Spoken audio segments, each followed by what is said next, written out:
This girl was playing alone while her paralyzed father watched from the sidelines. His face showed nothing, and that silence broke her heart. Then, once again, they came to humiliate her, calling her father dead weight. The girl was furious. For every girl, her first hero is her father, and she was no different. The bully, cruel to his core, shoved her down and refused to accept being defied. He crossed the line and spat on her, but despite the horror of what had just happened, the girl rose to her feet and proved her worth. No one gets away with treating her like that. The arrogant mother saw everything, and the moment her son took the worst of it, she stepped in to defend him. She spat that the girl was ill-mannered, that it was all her father's fault for never teaching manners to a daughter as ugly as his. But the instant that woman grabbed the girl and yanked her up, something in the father snapped. Every paternal instinct exploded at once, pushing his broken body past its limits. Not even paralysis could hold him back any longer. Lin Feng was awake. Then the bully's father arrived, declaring he would teach the girl a lesson himself, and struck her across the face. That was the moment reality shattered. Lin rose from his wheelchair and seized the man,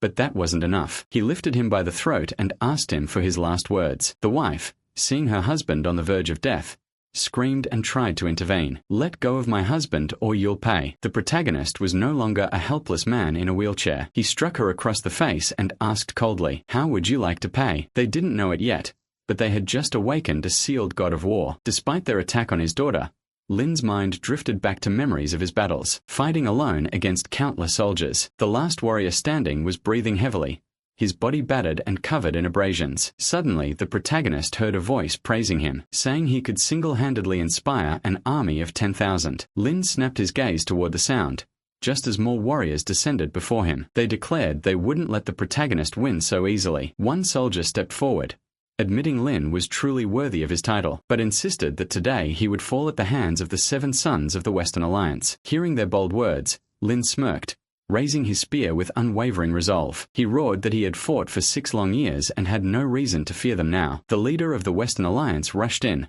striking with deadly intent. Warriors surrounded Lin, their weapons flashing as they lunged to give him no chance to survive. But Lin slipped past the blade, moving like a shadow. The spear's handle still struck his body, yet he remained unshaken. With a swift counter, Lin hurled one of the Alliance members aside using the power of his spear. Behind him, the leader closed in, weapon raised, convinced this would be the final blow. But Lin acted with lightning speed. His spear pierced through the enemy's body, crimson spilling from the man's mouth as disbelief filled his eyes. Lin coldly told him he was too weak, and that even an army of 10,000 could never push him back a single step. At that moment, the 3 remaining members charged only a meter away. Lin unleashed a flurry of cuts, his voice sharp as he told them to blame themselves for their defeat. His spear moved so fast and so precise that the warriors couldn't even react. Only at the very end did they realize the inevitable. There was nothing they could do to stop his crushing blows. When the dust settled, Lin stood alone once more on the battlefield. He believed that if he could bring order to the country, peace would finally reach his home.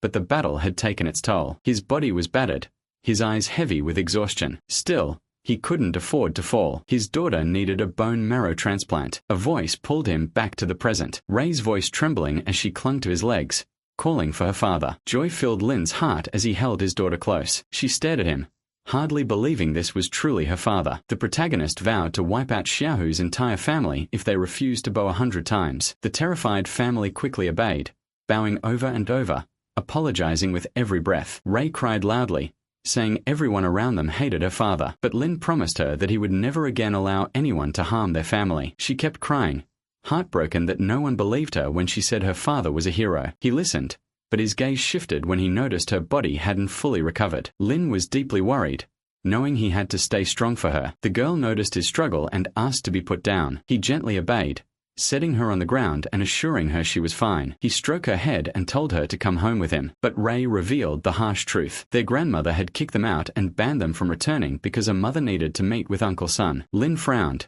sensing something suspicious. Ray leaned in and whispered for him to pretend to be asleep again. He smiled at her cleverness, agreeing with her plan. Returning to the wheelchair, he prepared to play along. Right on cue, Ray screamed that her father had reverted to this state because the Gasco family assaulted him. Turning to the frightened couple, she shouted that they would soon face her uncle, and that would be their end. She pushed her father toward the house as Xiaohu's parents trembled, thinking they were about to demand compensation. Finally, father and daughter reached the main entrance. A blonde woman stood in the hallway, Scowling with disgust, she immediately insulted Ray, reminding her that she had forbidden them from bringing Lin back without her permission. Ray hid behind the wheelchair, but bravely told her grandmother that she and her father were exhausted. The woman didn't care. She snapped at the girl to shut up and, pointing at Lin, screamed that she was never to call that cripple her father. The little girl stood her ground, insisting she would always call him father. Suddenly, Ray heard a strange male voice saying it would be an honor to spend his life with Shin. A tall man then left the house. Lin's expression darkened as his daughter whispered that this was the man her mother had mentioned when speaking to Uncle Sun. His wife,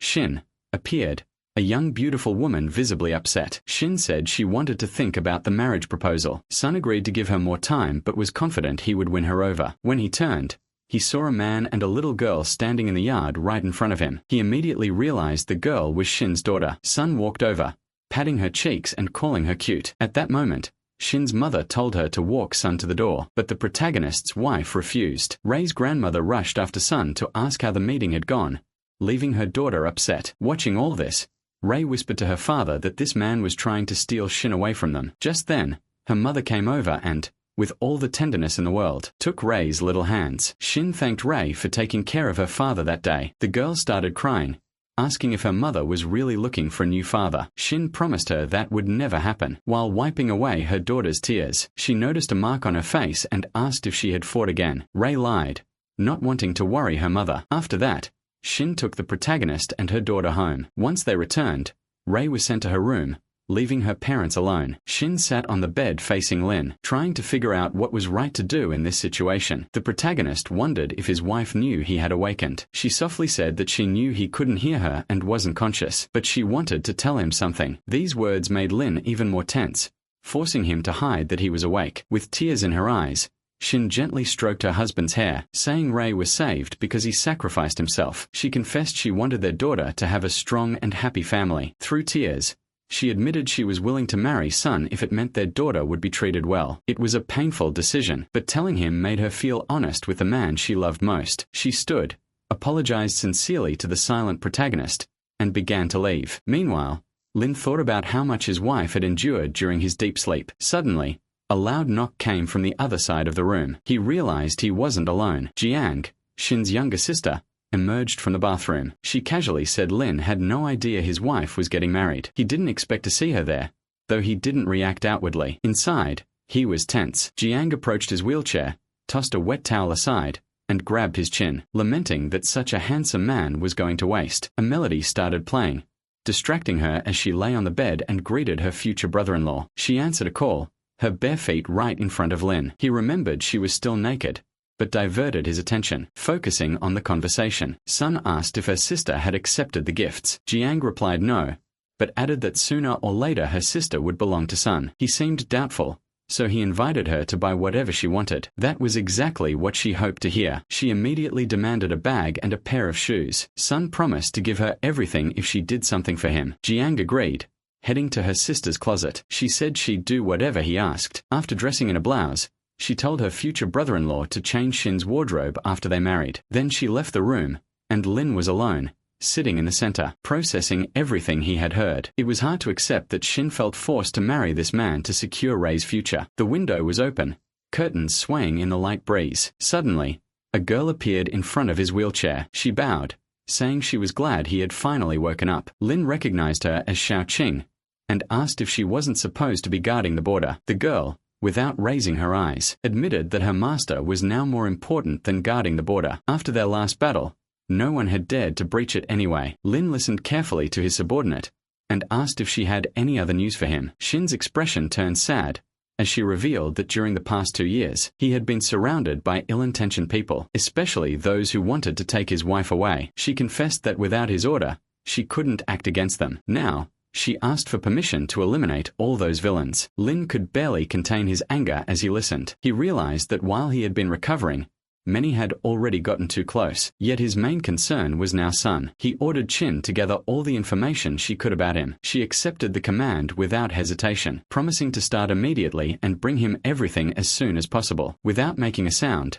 the loyal subordinate vanished through the window, disappearing as swiftly as she had appeared. Left alone once again, Lin didn't remain in silence for long. The door creaked open, and Ray came running in, her face glowing with happiness. She told her mother that, according to the fairy tale, the prince kissed Sleeping Beauty, and she woke up. Smiling innocently, Ray promised that if her mother kissed her father, he would also wake up. Shin didn't know what to say, but she looked at her daughter's pleading eyes and thought seriously about it. Leaning down, she gently explained that it was just a fairy tale, but Ray knew the truth, that her father was already awake, and she wanted her mother to discover it this way. The girl insisted, urging her mother to kiss him. Shin, though doubtful, couldn't refuse her daughter's request and agreed. Slowly, she approached her husband and studied his face closely. Lin hadn't seen her from this distance in so long. She leaned in, pouring all her love into the kiss, clinging to the faint hope deep in her heart that he would wake up. Ray peeked through her fingers, expecting to see her father open his eyes, and her mother burst with joy,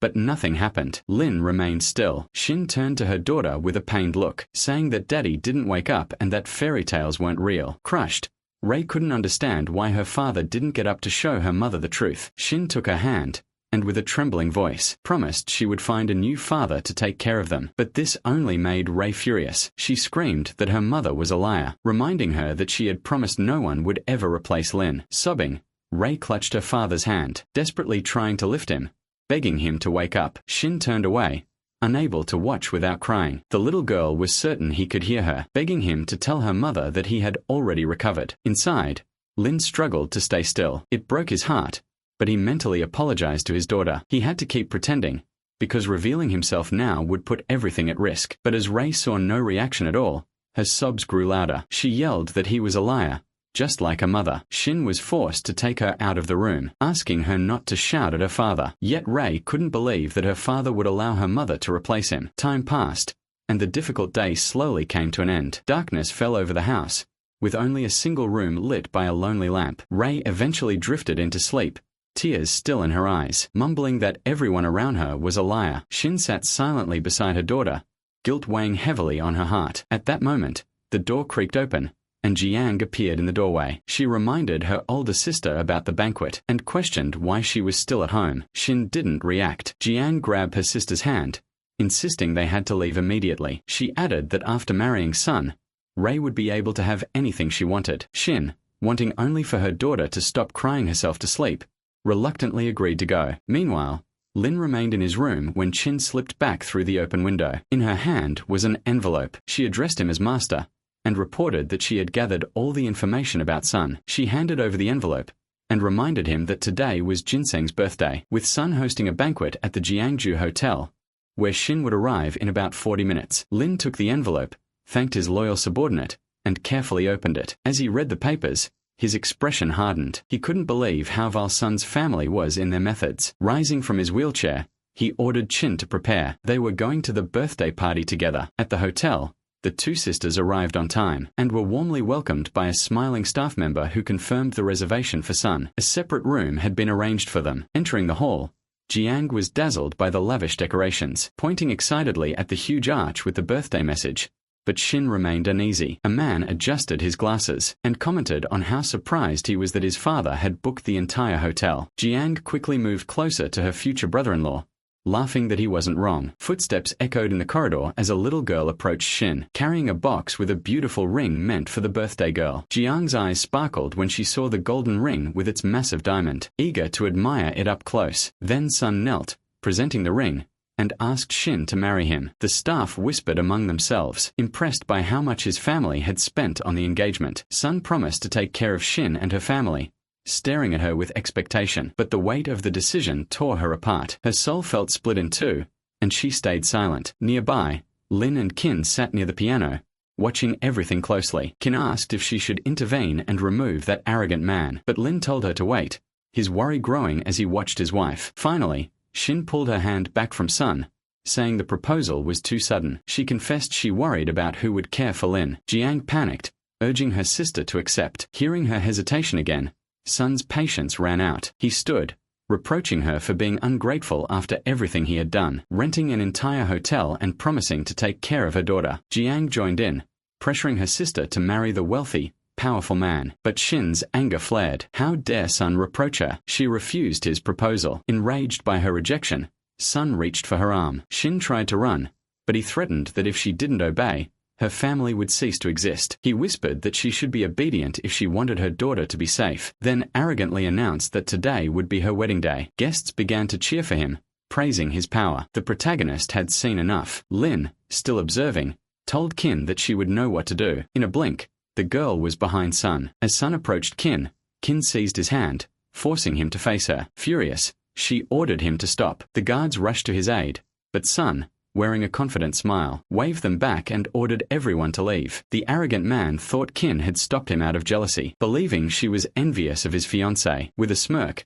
he stroked her cheek and mockingly asked if she also wanted to be hugged. The guards, watching, laughed, calling Sun talented. But Kin had reached her limit. In an instant, she struck his face so hard that his glasses shattered. Sun froze, stunned, clutching his cheek in disbelief. Then his rage erupted. He ordered his guards to finish her off. The men charged at her, yelling that she had no idea what she had gotten herself into. Yet their confidence vanished the moment Kin calmly raised her hand and with just a slight movement, sent the first attacker flying. Without breaking a sweat, she effortlessly neutralized 3 more guards, leaving them sprawled on the floor. The remaining guards stared at his fallen comrades, unable to comprehend what had just happened. Sun, now furious, roared that he was the heir and this was his family's territory. Kin looked at him with cold disdain, stating that sons of influential families should learn to behave more modestly. At that moment, a woman nearby commented she was curious to know who this girl really was. Soon after, Kin calmly wished the woman a happy birthday,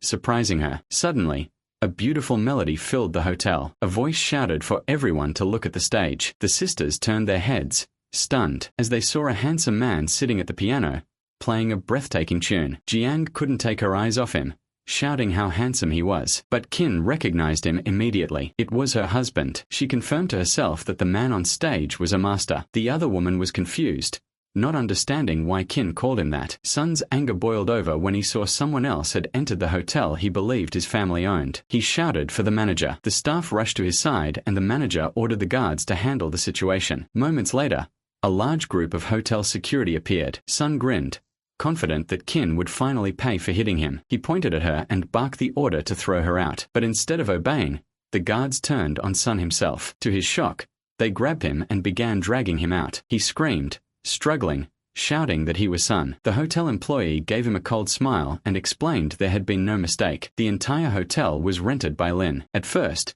Sun tried to keep his arrogance, but as reality hit, panic set in. The manager apologized to Kin for the incident, then ordered his staff to remove Sun and his men. They were thrown out of the hall despite his protests. Over the radio, the manager instructed that the entire Sun family was now banned from ever entering the hotel again. Meanwhile, all attention turned back to the man at the piano. Kin couldn't take her eyes off him, filled with a storm of emotions. Could it really be her husband? Jiang, mesmerized by the wealthy, handsome man her sister seemed to know, excitedly asked Kin to introduce him. But Kin simply said she didn't know him, still hiding the truth. The guests were enchanted by the unique melody played by Lin. Then, the sound of explosions outside drew their attention. Someone shouted for everyone to look at the sky. When they lifted their heads, they gasped. The night sky was ablaze with fireworks, and at the center of the fiery display was an inscription congratulating the birthday girl. Kin was stunned by such a romantic gesture. Hearing Lin's name announced with admiration stirred even deeper emotions within her. A sudden urge welled up inside her. She needed to confirm with her own eyes if the man at the piano was truly her husband. Kin turned sharply and ran toward the piano,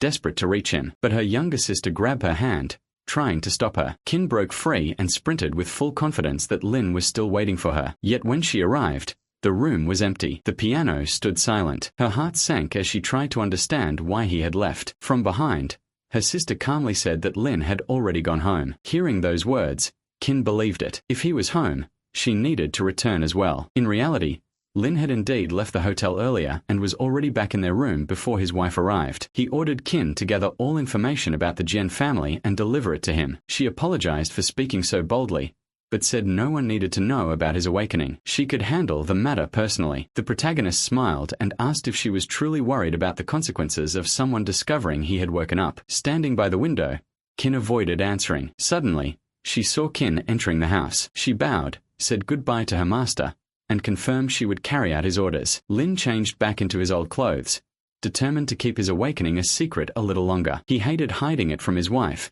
but he had no choice. As Kin entered, she ignored her mother's questions about the birthday celebration. Behind her, The woman shouted that nothing had changed in the room and the cripple was still there. Jiang followed, smugly telling their mother that Qin had been very successful tonight. She even showed a recording of the man who rented the entire Jiangju hotel, proudly announcing that this rich man named Lin had done it all for Qin. Their mother scoffed, saying that now that Qin had found a wealthier man, she no longer needed to marry Sun. But Qin ignored her and opened the door to her room. With tears in her eyes, she softly called Lin, hoping he would wake up. Her heart broke when she saw him sitting motionless in his wheelchair. She was sure she had seen him at the hotel, but now all her confidence crumbled. Crying, she remembered how 5 years ago her family had forced her to marry Sun, a man she despised. She had been overjoyed when her grandfather introduced her to the protagonist instead. That night, they were married, and soon after, Ray was born, a ray of hope in their harsh world. But then Ray fell ill, needing a bone marrow transplant. Lin had saved her, sacrificing his own health in the process. Tears streamed down Qin's face as she thought of it all. Her daughter had been saved, but her husband had been left broken. Kneeling in front of him, she begged him to come back to her, saying she couldn't live like this any longer. Lin looked at his wife, his heart exploding with pain. Silently, he promised her she wouldn't have to wait much longer. Meanwhile, Jiang watched coldly, saying she couldn't understand what her sister saw in this vegetable who depended on everyone. Then she remembered the rich man named Lin. Smirking, she entered the room and tried to lure Qin out, suggesting they go to a bar. Qin refused, saying she needed to sleep because she had to take Ray to school the next day, and they could go out another time. But Jiang was persistent, insisting they needed to relax. Earlier after the incident, Sun had called Jiang, demanding she fulfill her part of their agreement. At first, she didn't want to, but he promised that he could make this mysterious Mr. Lin her husband. Believing his lie, Jiang agreed to bring her sister to the bar that night. Now, she hugged Qin,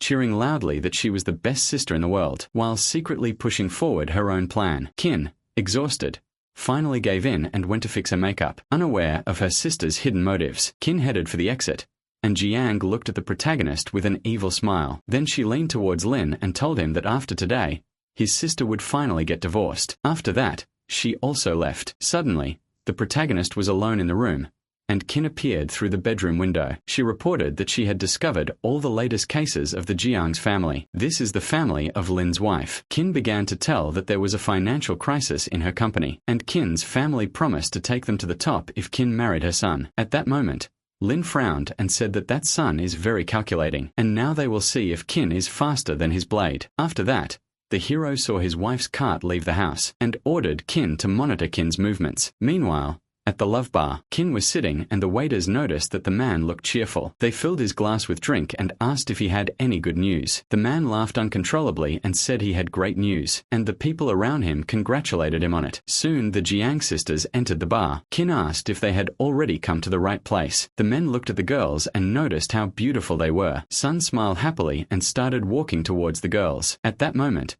Qin says she wasn't there to see him and demanded an explanation of why he was there. His younger sister tried desperately to calm things down. Then Qin realized that his sister had teamed up with this man to lure her to the bar. Sun tried to convince her to stay, so he bowed to the girl and admitted that he acted rashly. So he apologizes and would like to talk to her about it. The protagonist's wife mentally admitted that her family still needed Sun, so she couldn't destroy this relationship like that. Sun in turn promised that it wouldn't happen again, but the guy mentally says that he was waiting for the moment when he would drag the girl to the bed. So he goes to the counter and takes a glass, then started to pour wine and took advantage of the fact that Qin's attention was diverted to throw a pill into the glass. Then Sun soon asked the girl to accept a glass of wine as an apology, but Qin replied that he would not accept it because he was driving. However, his sister suggested that the girl drink at least a little to prove that she had forgiven the man. Zhong grabbed the girl and said that nothing would happen. Then Qin accepted the glass. Then she drank it all in one gulp. Zhong smiled and said that now Sun must believe in his sister's sincerity. Sun was very happy and was already anxious to know how he would take possession of the girl. A few moments later, the protagonist's wife felt bad, so she tried to tell her sister that they needed to go back, but the arrogant guy pushed her away and stood next to her. After that, he took the girl in his arms. Qin tried to resist. Although there were many people in the bar, everyone was smiling. In addition, his sister saw what was happening, and even then, he didn't try to help her. Suddenly Qin reported that Qin had been captured, so Lin ordered her subordinate to find out immediately which hotel she was in. A second later, he was told that she was in the Grand Milky Way Hotel. The protagonist was furious and ordered Kin to inspect the situation, but he wanted to deal with the main problem himself. Sun took the girl to a hotel that was not far from the bar. Kin said she didn't understand what was happening. She was trying to understand where they were and what the man was going to do to her. Kin wanted to go home, but Sun didn't listen to her and tried to convince the girl that she had drunk too much and knew what they were doing in the hotel. Sun grabbed his victim by the chin and told her that they would sleep together today. The girl wouldn't give up so easily and pushed the man away from her. Soon,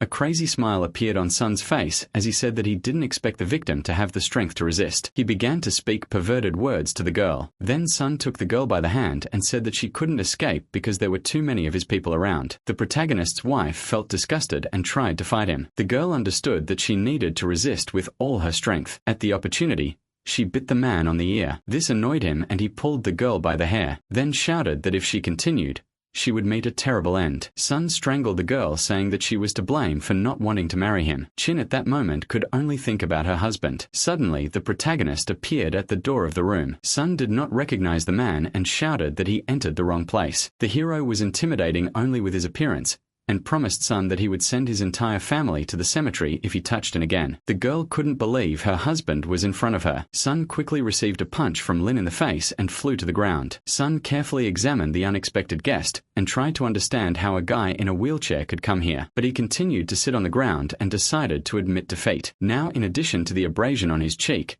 Sun also had a black eye on his face. He was sure that the two of them were conspiring against him. This absurd assumption angered the protagonist. Suddenly, Sun stood up with trembling legs and assured that he would be rescued now. For some reason, the man felt superior and began to say that such a cripple would never deal with someone like him. The man threatened Lin, saying that he would harm his wife and daughter if he dared to touch him. The protagonist couldn't stand it and asked what kind of nonsense he was talking about. Lin decided that this time he would limit himself to just a warning. At that moment, Sun took out his phone and promised that he would soon find out which one was the true non-entity. Sun's hand was immediately intercepted. Then Lin asked if this was the hand he touched Chin with. Lin started to twist the guy's arm and he felt terrible pain and said that his family would not let his end pass so easily. In response to this statement, the protagonist hit him. The man fell to his knees and Lin expressed that he didn't care about his influential family. Then the protagonist walked away and promised that if the guy caused trouble again, he would have no mercy. At that moment, Chin felt her eyelids getting heavy and it was difficult to stay conscious. The husband approached her and took off his jacket to cover her. Lin promised that now he was around and everything would be fine. But these words couldn't calm her down completely, so she reminded him that he would go to prison for murder. Sun began to rejoice at the girl's words. He felt confident again and began to tease Lin. The protagonist approached again and said that in his eyes Sun was not a person, then again pushed him to the ground. Sun began to beg for mercy, but the protagonist replied that he would not destroy him for now as he still has some use. After that, Lin took her foot off the man. His whole body trembled as he asked what Lin wanted. The hero looked at the man who dared to bring his wife against her will to a hotel room. Then he said that he would now teach Sun a lesson. The man tried to convince Lin to retreat, but the prota's foot stepped on the man's most vulnerable point, causing him to scream in pain. After that, the protagonist felt that his duty had been fulfilled and could leave Sun writhing on the ground. Then he took his wife in his arms and she regained consciousness. The girl looked at Lin and was happy that he saved her. Chin was very afraid that in the end this was just a dream, but the husband promised that it was not a dream and apologized for being late. Then he soon kissed the girl, then called Chin, saying that he would take his wife home to be examined by a doctor. Chin smiled happily. In just 2 years, the world forgot about Supreme Lin after the accident, but now he has recovered and started to show his comeback by destroying Sun's family. After some time, Lin entered the room and saw that her daughter was still sleeping. He leans on the mattress and the girl felt a man's hands. Then she woke up. Suddenly, Rui saw her father and hugged him, crying. She admitted that she was very afraid of not seeing him again. The girl was worried about her father's health, but the man convinced her that he was just tired and that it was time for them to sleep. Her mother would come back a little later. The man was about to go to the bedroom when the girl grabbed his hand. Rui looked upset and was tormented by the question if her father would leave during the night because he had already lied to her. Then the protagonist confessed to the little girl that his plans had changed,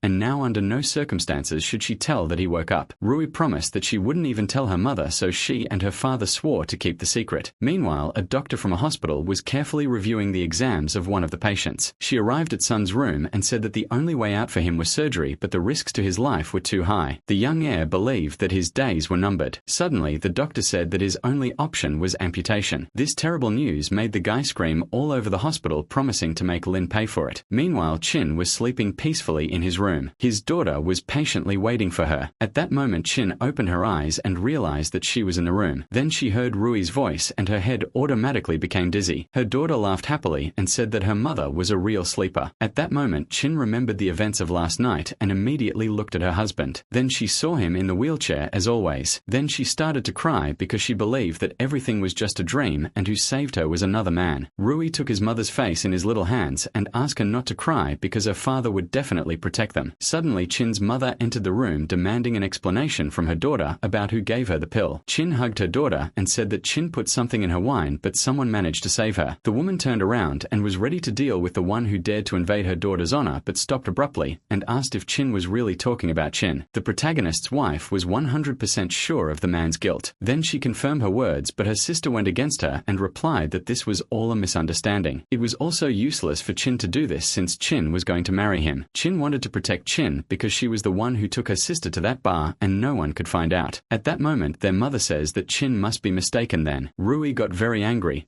shouted to his grandmother that the mother never lies. The old woman threatened the child with her fist and reminded her that she should be quiet when adults speak. The protagonist was very angry but still could not expose himself. At that moment the woman's phone rang and she felt a small wave of fear. Chin himself called her and she didn't know what to do. The woman picked up the phone and answered. Chin said that Chin should meet him at his house or else everyone in the Jian's family would disappear. The conversation ended there. Chin's mother begged her to admit the mistake and apologize to save the family. The girl was very upset with the family's attitude but was forced to accept it. Rui did not like the fact that her mother was forced to apologize to the aggressor. She thought it was unfair. After some time Lin and Rui were alone. The girl asked her father to tell her mother that he was fine. The protagonist asked her daughter to push him to the park because he will fight the bandits and teach a lesson so that mom is not scolded by grandma. That was the main objective. Rui was very happy about it and the protagonist reminded her that it would still remain a secret. Meanwhile Chin's father observes his son's state. His wife cried saying that she couldn't allow anyone to do this to her only son. The man got angry and replied that crying doesn't help at all, especially since he believed that the woman had spoiled her son too much. He believed that Chin had grown up to be trash and was ruining the family's reputation because of a woman. Chin tried to convince his father that he had been ambushed. The man was furious at these words of his son and believed that he was an incompetent. The woman believed that her son was right and the Jin's family was planning something against them. The father walked to the window and said that his assumptions were unfounded because the Jin's family was small compared to him and the man did not consider them dangerous even though there was someone behind them. But he considered it necessary to interrogate Chin. Chin continued to insist that he was beaten by the cripple of Chin's husband. The father promised that if he finds him he will tear off his legs and his arms. The conversation between the family members was interrupted. The protagonist appeared in his house and an overwhelming and oppressive aura emanated from him. The hero asked how much trouble they had caused that he needed to hire so many guard dogs. The woman quickly hid behind her husband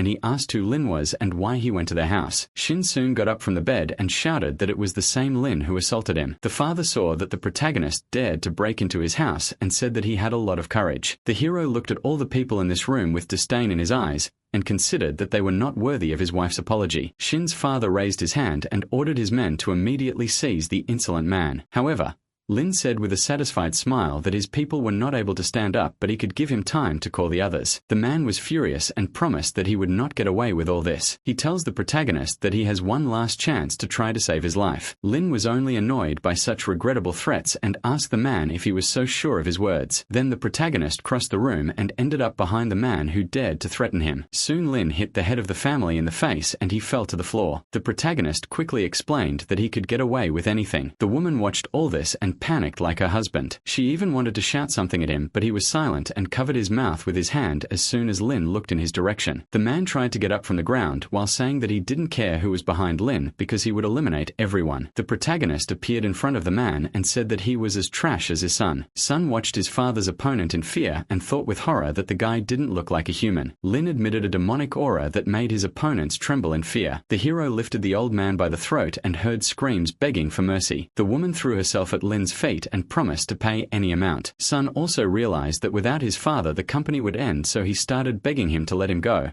promising not to bother Shin. Lin says that all his persuasion to resolve the conflict peacefully sounded simply ridiculous. Then he threw the man aside. The father found himself on the floor trying to clear his throat while his wife was worried. At that moment, Lin gave the family a day to offer their sincere apologies to Yin's, otherwise his family would disappear. He also ordered them not to tell anyone that they had seen him, because in this case they would also disappear. The father heard the boy's conditions and felt a wave of anxiety from his last words. The office door closed and the family was left alone again. The head of the family felt humiliated and was not going to let Lin get away with it. These feelings made him furious, and he wanted to find people to end the Jian's family as soon as possible. He got up from the ground and started making all the necessary calls while his wife checked the hallway of their house. But instead of giving orders, the old man was forced to hear that there was bad news for him. It turns out that all investors stopped cooperating with money and banks stopped issuing loans. The phone fell out of the old man's hands, and he didn't understand how his company with hundreds of millions could fail in just one day. Sun was wrapped in a blanket and tried to ask his father what they should do now, but the man was very involved in thoughts about Lin's origins and how he could do such a thing. Sun also didn't understand how this was possible since the Jian's family needed his money. At that moment, the father threw the blanket away and shouted that his corporations were his life's work, so Sun should take the money and run to apologize to Shin. Sun didn't fully believe that his own father was forcing him to apologize. The man was so furious that he started shaking Sun and shouting that if the girl didn't forgive him, he would destroy him. Meanwhile, Shin's mother came out of the house and ordered her to agree to all of Sun's family's demands, otherwise they would be screwed. Shin didn't feel strong enough to argue with his mother, so he obediently agreed with her. They walked towards the gate while the woman wanted Shin to put on a more benevolent expression, but they didn't have time to leave because outside the gate was the young master's son. He was sitting on his knees. Shin's mother tried to lift the guy to his knees and convince him that it was her own daughter's fault, but Sun threw Lee's hand and started shouting that yesterday's situation was just his fault and begged her to forgive him. Shin began to think that this was some kind of trap. The boy took the girl's skirt and begged for forgiveness, promising that he would never bother her again. The protagonist's wife felt disgusted and said that she would only forgive the guy if he never bothered her again. Sun began to cry with happiness and swore that he would not bother her. This reaction surprised her and she did not find out what caused her words. In addition to verbal apologies, the boy gave a check for 1 million as moral compensation. Lee wasted no time and immediately took the check. While Shin only said he didn't want to see the man again, Sun quickly left. Lee tried to find out from his daughter, who helped her deal with a family as influential as Sun's, but the girl had no answers to her mother's questions. The woman thought about it and came to the conclusion that they were helped by yesterday's savior, who proved to be quite influential. Sun ran away from the Jen's family home and hoped that everything would be fine now and he would correct the situation. However, he came across Lin and her young daughter. The protagonist looked at Sun with a menacing look. The young man reported that Shin accepted his apology and asked if there would be any more orders. Lin just said that she hoped they would never meet again. The guy was about to leave when Lin's voice made him stop. The protagonist just wanted to remind him that if he told others about him, his whole family would be destroyed. Out of fear, Sun fell to his knees and shouted that he would definitely keep Lin a secret. Meanwhile, Shin's mother kept saying that she better divorce that loser because there are a lot of good men out there, so there's no reason for her to keep this useless husband. She tried to manipulate the girl and pressured her to think about her feelings. At this time, Ray returned home with his father and found his mother. Shin was surprised when she saw her daughter and Lin. Ray replied that she took her father to sunbath. The protagonist's wife immediately began to hug her daughter. She praised the girl and said how smart he was, but the old woman did not support her daughter's joy and made a disdainful sound in her direction. The girl leaned over to her mother and whispered that her father had dealt with the bad uncles, but that was just their secret. Shin looked at her daughter, shocked by her words, but right after she laughed and promised to take her alone to school. After some time, Ray got ready to go to school and saw his father before leaving to see if he was okay. Lin observed his family and felt happy to be involved in their lives, even in this state. As soon as the girls left, King entered. A second later, the main character asked the woman to take him out of the house because he wanted to see his daughter go to school. After some time, we see Ray. She tells her mother that she wanted her father to pick her up from school. Shin promised a reward for good behavior. At that moment, Xiao's family stood at the school gate. The family members smugly blocked the passage. Shin hugged her daughter closely and prepared to defend herself. She asked why they were here. The man pointed to his own forehead and blamed Lin for her injury. Then he promised that that this time they would not come out so easily. The woman wanted to receive 200,000 for moral damages. Then she held Xiaohu took a child and said that the child did not eat and lost weight in the last 2 days out of fear. Xiaohu's father had no intention of backing down. Shin quickly replies that this is impossible. Because Lin is in a wheelchair, the man approached and started shouting that she could believe him or not, but he would finish off her ex. Ray approached and shouted that if continued she would call her father. At that moment the man felt Lin's frightening aura again and decided that he didn't want to be beaten again, so he took his family and ran away. His wife didn't understand why they were running away if the man had promised to deal with the disabled guy, but the head of the family had a bad feeling and the protagonist told himself that he would have another chance in the future. At that moment Shin leaned over to his daughter and explained that she needed to go. Soon Principal Yang appeared next to the school gate and said that she needed to talk to Shin. She didn't know what he had to talk about. Yang suggested going to the office and discussing everything there. The girl thought that this had to do with her daughter. They finally arrived at the office. Then Yang informed him that Ray's academic contract was ending this year and the plans for next year needed to be discussed. Shin didn't understand how this could happen if they agreed that it would be 2 years but only 6 months had passed. The director hesitated and started talking about the limited number of seats and the lack of reservations, but Shin reminded the man that she had paid him 50,000 when they closed the deal. The man sat down and explained that 50,000 was an advance payment for admission. This annoyed Shin a lot since she paid this money for the first year of study, but the director only laughed. He believed that she had fallen for his trick. Then Yang began to talk that he could help get a place in the school. The first would be to pay him 1 million and added that his commission will be added to this amount. The man understood that this option would not work for the girl because he knew that she did not have that kind of money. Shin was ready to listen to the second option. Yang put her feet on the table and said that she had heard about her husband's condition and hoped that he didn't need to explain the details of the second method. Shin was furious at the principal's words. She slammed her hands on the table and called him disgusting. Yang adjusted her glasses and said that her daughter would not be able to attend the preparatory school on her terms. Shin would not fall for this man's schemes and decided that he would send his daughter to another school. Yang was annoyed and said that none of the prep schools in the city would accept his daughter without his permission. So Yang shouted that the girl would come back tomorrow and beg. Meanwhile, Shin told the protagonist that this school has a good environment,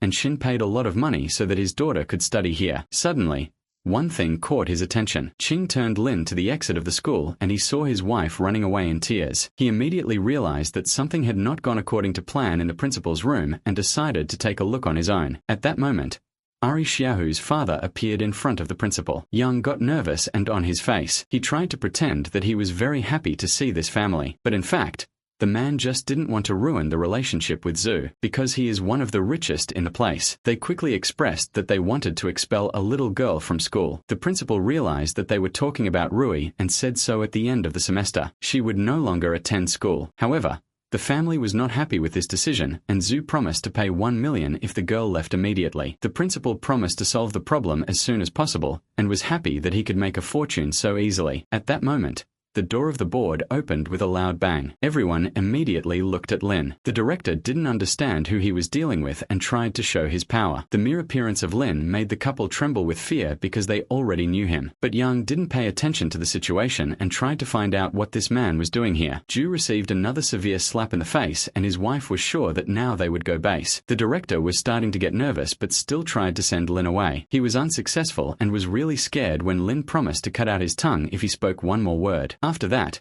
the protagonist returned to the confrontation with Ju and asked why he stopped swearing. Our hero pinned the man's hands to the ground and informed him that if he dared to touch his wife, he could say goodbye to her hands. Lin also gave a significant look at the woman and she realized that she was also in trouble. So the woman knelt down and said that they had accepted the mistake. Lin agreed to let the family go only if they left town today. The director didn't understand why Lin had so much power. The family accepted it and ran away soon after. After that, the protagonist sat on the couch and said he was giving the director the opportunity to explain why he was focusing on his daughter. Only after these words did the director realize that the man in his office was Ray's father. But for some reason, the director thought he could threaten Lin. He then tried to intimidate him and said that he would only leave his daughter in this institution if his wife slept with him. Lin felt the anger start to boil and immediately got up from the couch, then kicked the man, breaking his glasses. Yang was lying on the floor and holding his cheek. His whole body was shaking and he couldn't believe what had just happened. Then he took out his phone and shouted in anger that he would make Lin pay for what he had done. But the man didn't have time to call anyone because someone else broke into the office. The director ran in the hope that someone could help deal deal with the guy, but his boss's face expressed only anger. The school owner found out what the principal did and asked how he could use his power for personal gain. The boss added that he knew what he said to Lin's wife. Young couldn't believe he was being fired. The boss didn't want to be beaten because of a mistake by his subordinates and fired the principal. He also ordered Yang to leave the city. The headmaster felt defeated and didn't understand how a vegetable could ruin his life. The boss pushed the former headmaster and ordered him to immediately apologize to the master, otherwise he would have a bad end. The boss also apologized to Lin and promised to immediately correct the situation, but this did not impress the protagonist, as he was able to deal with his own problems. The boss realized that the former director was still silent and said that he would not save him. Yang then began to actively apologize. The hero leaned over and said that Yang was very mistaken, thinking that he could manipulate people with the help of wealth and power, but from now on he will have no money or home. The only thing he can do is beg. The boss agreed that this was a deserved punishment and promised Lin that his daughter would receive a better education. The man was very happy that the mayor managed to call in time and managed to save his life. Lin decided not to interfere anymore and asked everyone present to keep his appearance a secret. The men promised to remain silent, but this incident made it clear that someone upstairs already knew about his awakening. Meanwhile,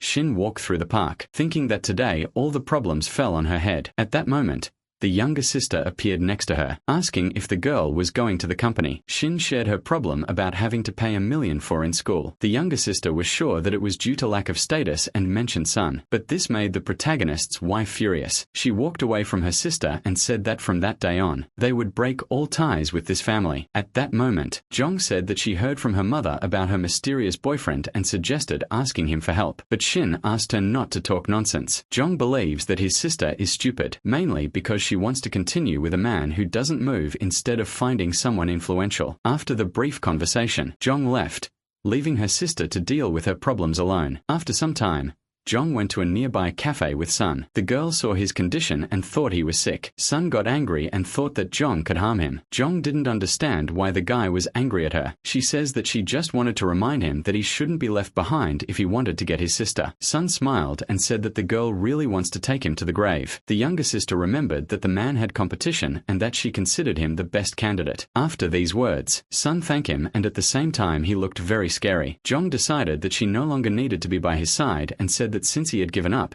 she was leaving. Sun saw the girl leave and called her friends, saying that there was a good job for them. At that moment, Jong walked down the street and thought it was surprising how quickly the young heir would give up. The girl was very upset when she realized that she would not receive her bag. Suddenly, two guys were following her, but the blonde did not pay much attention. The boys looked at the girl carefully and thanked Sun for the work. They promised that they would have a lot of fun using Jong. After that, they appeared in front of the girl, laughing and asking if she was walking here alone. Jong was scared and couldn't understand what these two men wanted with her. The guys examined her body and laughed, saying that they wanted her body. At that moment, King asked the protagonist if she should save the girl, but he decided to teach Jong the lesson first. Lin knew that the blonde was ready for anything for money, but even so, she was his wife's family, so he would see if she really needed his help. Meanwhile, the boys took the girl to an alley and she begged to be released, promising to pay any money. But Sun had already paid for the work and they didn't want to waste such an amazing opportunity to have fun. Jong heard Sun's name and didn't understand why the one she helped would want to harm her. Then the girl screamed,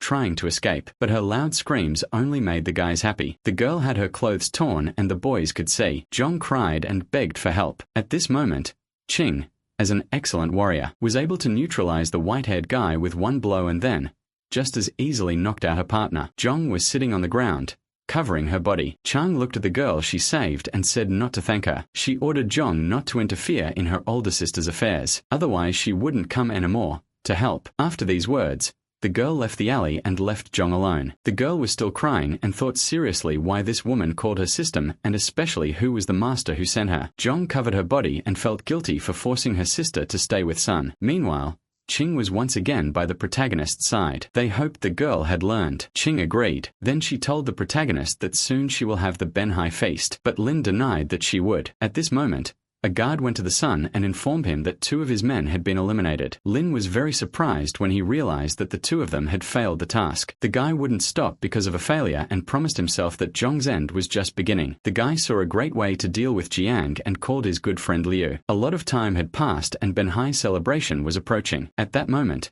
Sun appeared at Qing's house again. The man assured that he came only with good intentions. Qing's mother didn't notice the strange prank and happily supported the man's words. Sun asked if the girls knew about Benhai's celebration that would take place in 2 weeks. The mother immediately got excited because this celebration was a very important event, and the woman hoped that he would take them. Sun replied that his family was not invited, so it was impossible to take her, but he promised to introduce a friend who could take them. Lin's wife did not want to hear more, so she got up from her seat and said she was not interested. Li didn't let his daughter leave and grabbed her with force, asking her to take advantage of such a good opportunity. While the woman tried to convince her daughter, the guy thought that he himself would go to the celebration if Jiang agreed, so he would take the sisters. Suddenly Rui appeared along with his father. Sun didn't expect that this demon would come back so soon, so he was very nervous at that moment. Sun bowed to the girls and asked them to inform them about the decision as soon as possible. Li believed that it was Jiang's responsibility to accept the invitation. Jiang said after the recent incident was in no hurry to trust Sun so willingly. She came down and told her mother about it, but Li was furious because she was sure that the young master would never do that. Jiang didn't argue, but doubts settled in her soul that the criminals would attack her again. At this moment Isun says that yesterday, her grandfather called her and ordered the girl to go to the main house. Li was not very happy with this prospect, and she did not understand why the man needed her daughter. Sun replies that she did not know the details, but she felt that it was necessary to leave as soon as possible. The main house of the Jiang's family was much larger than the country house. The grandfather sat at the head of the table and said disgruntled that the family had not received an invitation to the celebration. The guy noticed that although their business has improved this year, the influential families still do not pay attention to them. The blonde man looked at Sun and hinted that someone could help them attract attention. The girl was very surprised when she realized that even this part of her family depended on her. The grandfather did not worry much about Sun in the last few years, but he reminded her that he always provided money when needed. The old man crossed his hands in front of him and said that he needed the girl to do him a favor. She believed that her grandfather was joking because she honestly didn't understand what she could do. The blonde man asked disdainfully if she didn't want to help the family. The cousin says that the girl pretended not to understand. Sun believed that she couldn't solve a problem that the head of the family couldn't handle. However,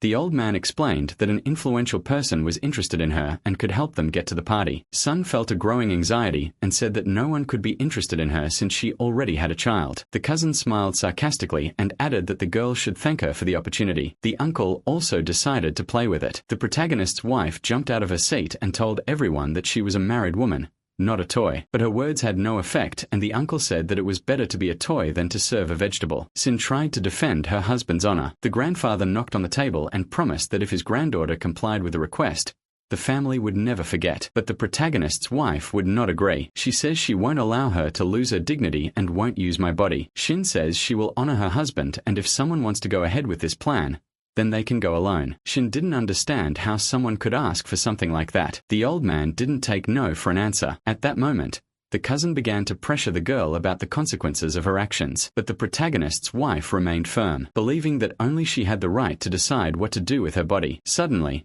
the cousin began to threaten Shin, saying that something could happen to her husband. It seemed that this girl was jealous of Shin's beauty, and she kept asking what people saw in her. She took the opportunity to push Shin on the table, then threw her to the ground. At this point, the cousin shouted that this was her last chance to make the right decision and added that the lives of her loved ones would depend on it. Although it was painful for the protagonist's wife, she agreed to give up her principles for the sake of her daughter's and husband's safety. The grandfather waved his hand in her direction and promised to save his family's life if the girl received an invitation to the celebration. The frustrated girl left the main house of the Jeans family. After some time, Shin returned home and immediately went to the park with her husband. The girl was sitting on a swing and decided to tell her husband what her grandfather had said.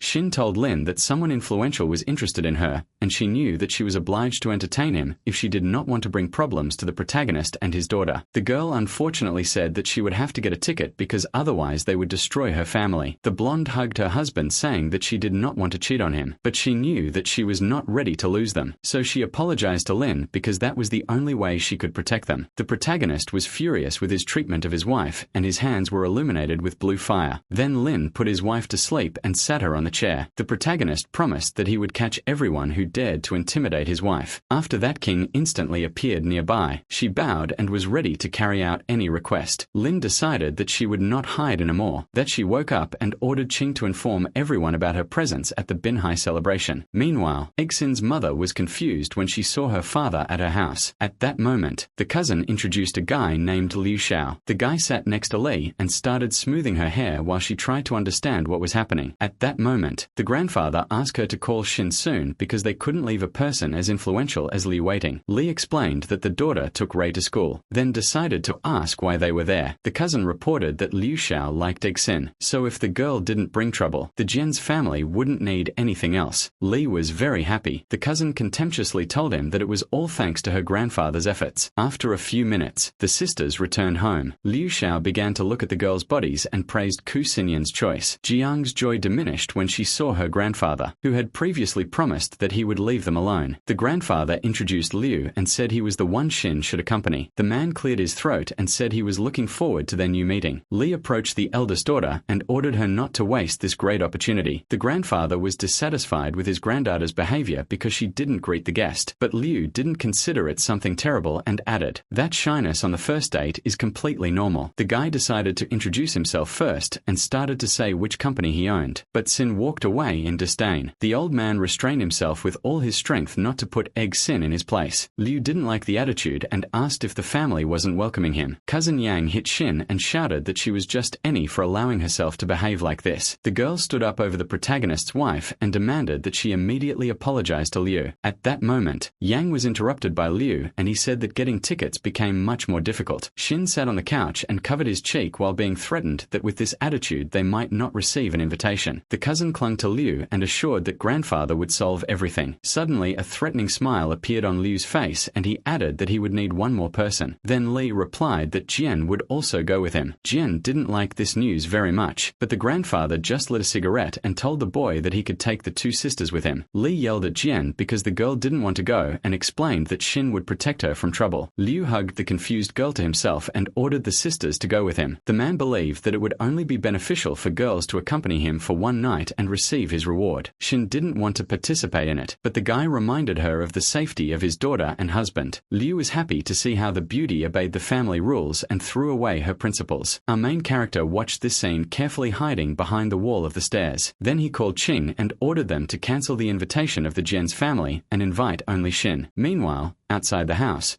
the sisters approached the gate and Liu was about to leave the house, but Qing appeared in front of him and ordered him to stop. Liu didn't understand who the girl was, but Qing said that the boy couldn't take the girl with him to the celebration. The girl was serious and told him to prepare for a tragic end. The guy assumed that the beauty in front of him was simply jealous and also wanted a ticket to go to the celebration, but his mood dropped instantly when Qing reported that his invitation was disqualified. Jian watched the girl and wondered who she was because she always shows up to save them. Liu didn't believe that a family with a multi-billion-dollar fortune couldn't be invited, and thought that the girl in front of him was just an actress. Qing is tired of talking to this guy. At this moment, Xin asked Qing not to worry. Liu had no intention of letting the sisters leave and threatening to make Xin crawl on his knees in front of him. Qing couldn't tolerate the insult and slapped him hard in the face. The guy fell to the ground and looked screaming in anger. He shouted that after this offense she would be destroyed, but Qing naturally threatened to cut out his tongue. Suddenly, the old grandfather appeared in the courtyard. He was angry because he knew that his family would probably miss the invitations. Lin's wife was confused when the old man blamed her and she replied that she had no influence with what happened. The man wanted to yell at her but was interrupted by Qing's screams. The girl repeated that Liu had no invitations and was disqualified from attending the event. In addition to this information, the girl conveyed to them that of the entire Jin's family. Only Xin was invited to Ben Hai's celebration. This surprised everyone present, especially grandfather Elder, who didn't know the Master Lin guy the girl had mentioned. Qing bowed his head to Xin and promised that an exclusive invitation would be delivered to her soon. The old man didn't believe the girl because he didn't believe that exclusive invitations were given to people on the street. At that moment,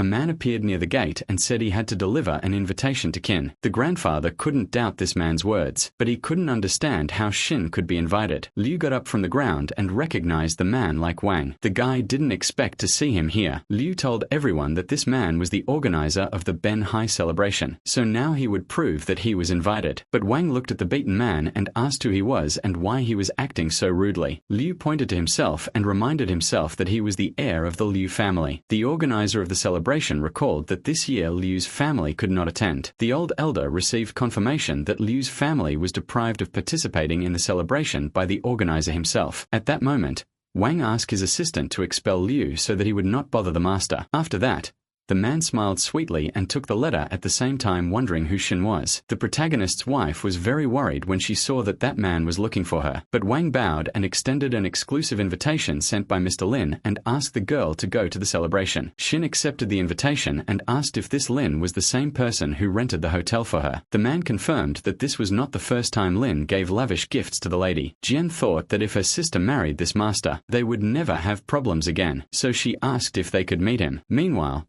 the protagonist observed the situation from his bedroom window and thought that his wife's younger sister really had a short memory. Soon, Wang explained to the girl that the Lord had many important things to do now and he had no time for guests. Shin looked carefully at the blonde and reminded her that she should not interfere in Shin's affairs. Jian felt the seriousness of Shin's words and trembled with fear. Then, after slightly annoyed, she replied to Shin that her sister would not let go of her husband. The organizer soon replied that his work was done and bowed before Shin. Shin reminded him that his duties were done and he should go. Suddenly, the old man approached his granddaughters and tried to find out who this master was who was at Shin's birthday party. Cousin Yang quickly took the girl's note and asked ironically what method she used to conquer this guy. Yang believed that only she was worthy of going to the celebration, but Shin didn't want to give up her seat because she really wanted to check if this master was her husband. But the grandfather stressed out, saying that Shin insisted on putting her husband and daughter above her family. He really wanted Shin to abandon the protagonist and focus on making them rich. Moreover,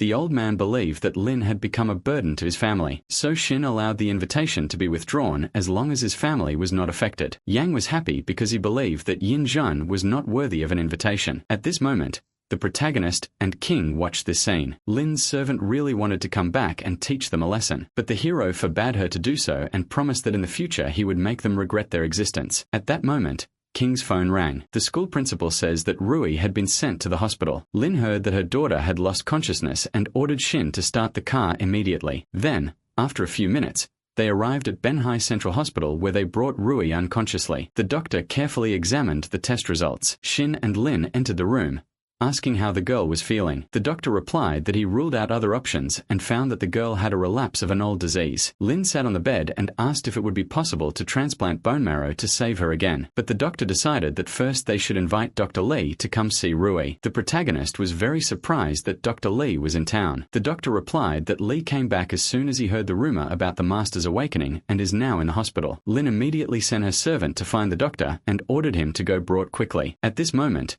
the doctor decided to ask if the protagonist knew the severity of Rui's illness. Lin replies that he was seriously injured at that time and did not understand his daughter's condition. The doctor says that it turns out that 2 years ago, Rui awakened the imperial and royal lineage at the same time, so that's why he fell into a coma. The protagonist was scared and couldn't believe his ears, but Dr. Li appeared in the room and assured him that the big man had nothing to worry about because he had come to help the princess. The old man was so happy to see Lin again, so much so that tears appeared in his eyes. This reaction made the men in the room feel uncomfortable and they looked at each other in silence. The god of war decided to return to the main conversation because he was worried about blood fusion in his daughter. Normally no royal and imperial bloodline would appear in the same person, but Dr. Li says that nowadays there are only 3 people who have both bloodlines. The protagonist knew that he had both and there was also another boy in the capital, but he wondered who was the third person he had never heard of before. Li waited for a dramatic pause and then with a burst of energy revealed that the third person is Rui. Then the doctor's aura flew around her. The protagonist didn't like it said and shouted Qing's name. The girl imperceptibly moved behind the old man. Qing held his palm next to his neck and asked the master to explain himself more clearly before touching the girl. Li says that Lin's royal bloodline was personally forbidden years ago and shouldn't have affected his daughter, then asked if the god of war wanted to know why this was happening. Lin was unsure where the imperial bloodline came from and allowed Qing to let the doctor go. The old man promised that if the girl was by his side, no one would recognize her as as a descendant of the imperial bloodline. Lin really expected that and decided to trust Dr. Li for now. Qing remembered that the school also had to notify Shin and she would soon be here. The protagonist realized it was time to leave and told Li that he would know what to explain to Yinsen. Soon after,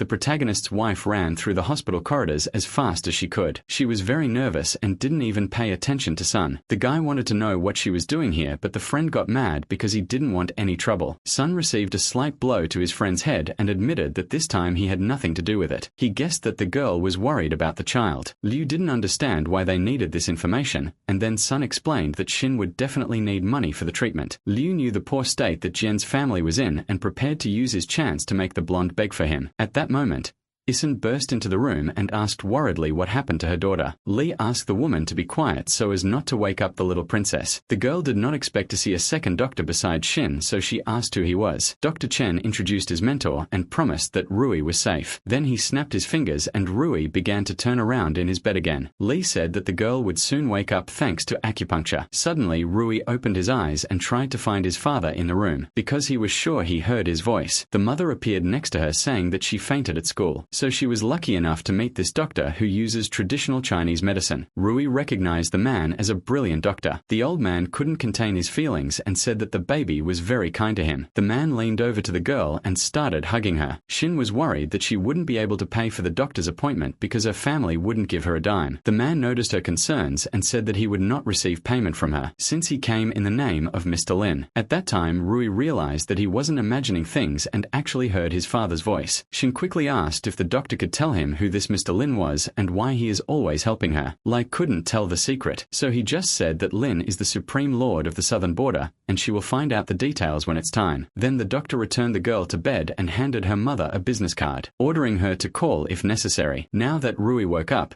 the man was convinced that she was okay so he could say goodbye and leave the infirmary. The girl called her mother and confessed that Dr. Li was invited by her father and she heard his voice while she slept. Although Shin normally didn't believe her daughter's words, she decided to agree because she wanted the great Lord Lin to really be her husband, even because she had never met this unknown man and Lin's personality would explain a lot. What really bothered her about this theory was the fact that the protagonist didn't directly tell her that he had woken up. Rui noticed that her mother was thinking about something and these thoughts bothered her a lot, but the woman pretended that nothing bothered her. She winked at her daughter and said that they would go home. Suddenly, Dr. Chen intervened, saying that the little princess should remain under observation for a few more days. Shin was worried about the possibility of having to leave Rui alone in the hospital, but her daughter seemed inspired and promised her mother that she could have some alone time. After that, the girl remained in the hospital and waited for her recovery. Meanwhile, the protagonist was still in the hospital and asked a subordinate if she had found information about the head of the Jin's family. King wasted no time and managed to find something strange in a short period of time. The girl reported that everyone in the family was ordinary people, but Shin's father had something different. The protagonist recalled that he met his wife's father only once and soon after he ended up passing away. The subordinate confirmed the information and said that she discovered rumors that believed he was not the heir. Lin became interested in this information and realized that if this was true, then the status of his wife's father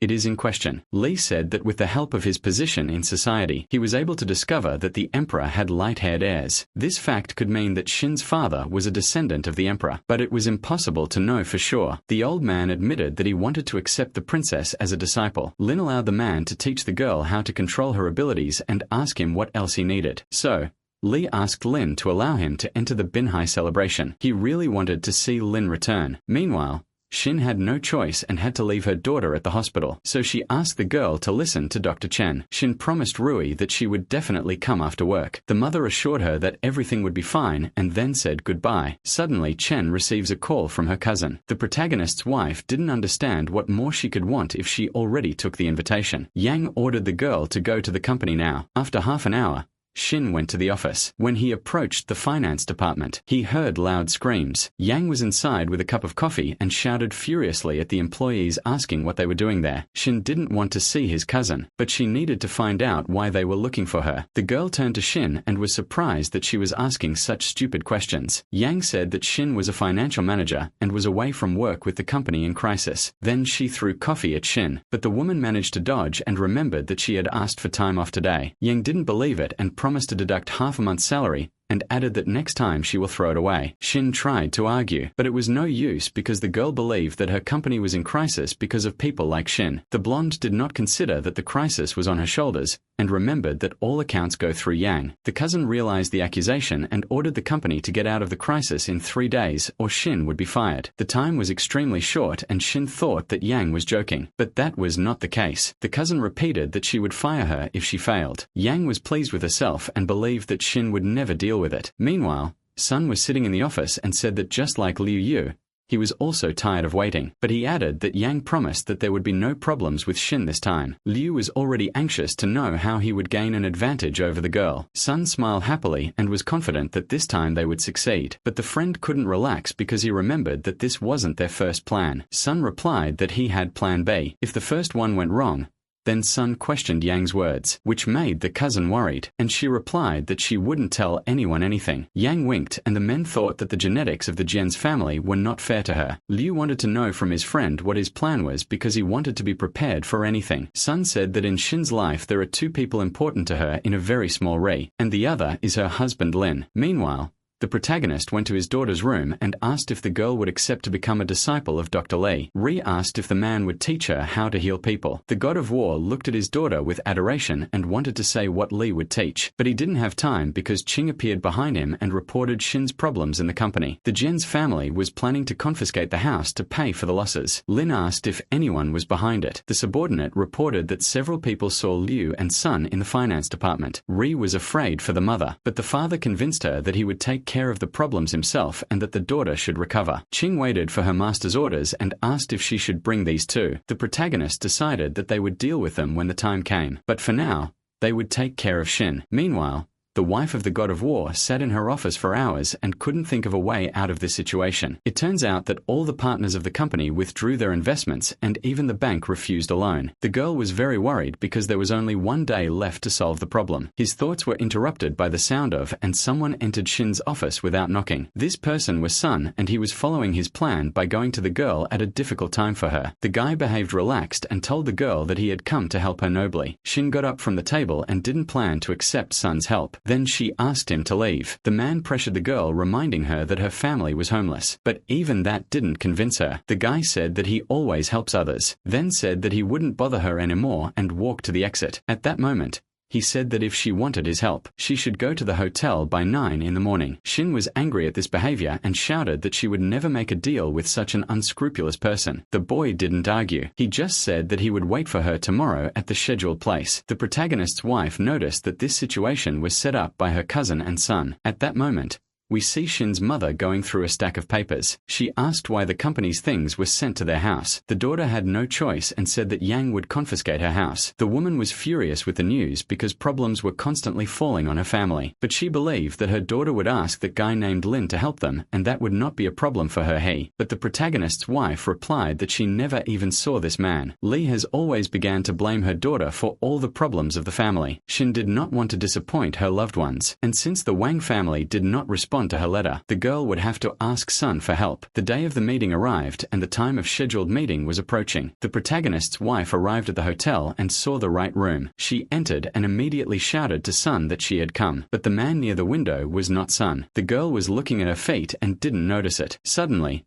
Wang walked away from the window and greeted the girl kindly. Shin saw Wang and concluded that the guy was conspiring with the Sun family to destroy their company. The man approached the blonde and explained that it was a misunderstanding. He said he just doesn't have time and handed him a check. Wang added that Mr. Lin would take care of everything and change the Sun card number with a trick. That's why he was the one who was in this room. Shin was very happy and was sincerely grateful to the person who saved her in this situation. Wang left the room, leaving the girl inside. Then he instantly became serious. He met with the protagonist and reported that his wife's problem had been solved. Now Lin was going to punish the offender. Meanwhile, Liu was sitting in another room. The guy was angry because Ixin hadn't come to him yet. He admitted that the girl was hard to break. Liu's phone rang and Yang appeared on the screen saying that he knew he could kidnap anyone. Suddenly, the guy hears a knock on the door and ran to answer thinking it was Shin. However, At the door, he saw a completely different girl from what he expected to see. Ching was there and kicked the man in the face very hard. Liu flew back and hit the table, knocking over the dishes. The girl broke the guy's lip with a blow. Liu didn't understand why that strange girl pestered him and constantly appeared next to him. Ching didn't answer him and went back to the surprised because the guy looked very familiar to him. The protagonist introduced himself as a soldier who served in the army for many years and became known as the supreme leader of the South. Liu felt his body trembling with fear and he wondered why the guy was helping Shin. Lin explained that she was his wife and pushed the guy to the ground. Liu didn't believe that a disabled person could come to be the leader of the South. At that moment, the protagonist emitted a powerful aura and said he didn't care if the guy believed him. The man leaned towards Liu and grabbed him by the collar of his t-shirt, lifting the guy in the air. Lin believed that the most important thing now was to make the guy pay for this humility. Didn't believe that the protagonist would dare to do something with him because he was one of the richest heirs. But the guy was wrong and flew against the wall with great force. He was seriously injured and no longer had any doubts about the protagonist's position, then started begging to forgive him, promising to pay any money. Lin looked at the guy and asked if he really looked like someone who Ching watched with a satisfied smile as his master made the guy feel the consequences of his actions. Liu's arm was broken and the rest of his body hurt, but the protagonist decided to stop and said that this was just a warning. Lin wanted the beaten guy to understand that next time he would not be forgiven. At that moment, the hero was about to leave and is always advised not to talk about his identity. After that, they were walking down the hotel corridor when Ching asked if Lin was afraid of something happening. The protagonist promised that if Liu's family tried something, they would all be ruthlessly annihilated. Suddenly, the girl's phone rang and she paused the conversation. Ching was very scared when Dr. Chen reported that the little princess had been kidnapped and her whereabouts were unknown. Lin was also unhinged by this news and they rushed to the hospital while protecting Shin from this news. They arrived at the infirmary in record time. Dr. Chen was there and the god of war wanted to know when his daughter disappeared. Chen said that he brought her breakfast and went to prepare for physical therapy. But when he returned, Rui was no longer there. The protagonist hated himself for not being able to prevent the kidnapping of his daughter. Anger filled his body and he destroyed the floor of the infirmary with one blow. Then Chen fell to his knees and admitted that it was all his fault and that he should have taken better care of the little princess. But the protagonist said that he doesn't blame him for the kidnapping because the doctor was busy fulfilling his duties. These words left Chen lost. Then Lin ordered Ching to immediately go to the checkpoint and find the kidnapper. At that moment, a guard was sitting in a small room and was involved in a game. He was sure that he had to win. Just at this moment, Ching appeared behind him. She distracted the game guard and reported the disappearance of the patient, asking to give her the camera footage. But the man demanded more detailed information about the missing person. Ching clarified that the patient is a child and she disappeared about an hour ago. The guard turned to Ching irritably and said that only an hour had passed and they needed to search the hospital first. The man continued to play on his mobile phone and informed him that he would only start the search when a day had passed. Suddenly, a beam of light took the phone out of the guard's hands, scaring the adult man. Lin had no intention of wasting his time, so he was going to do whatever it took. The security guard got angry and shouted that he could not provide records,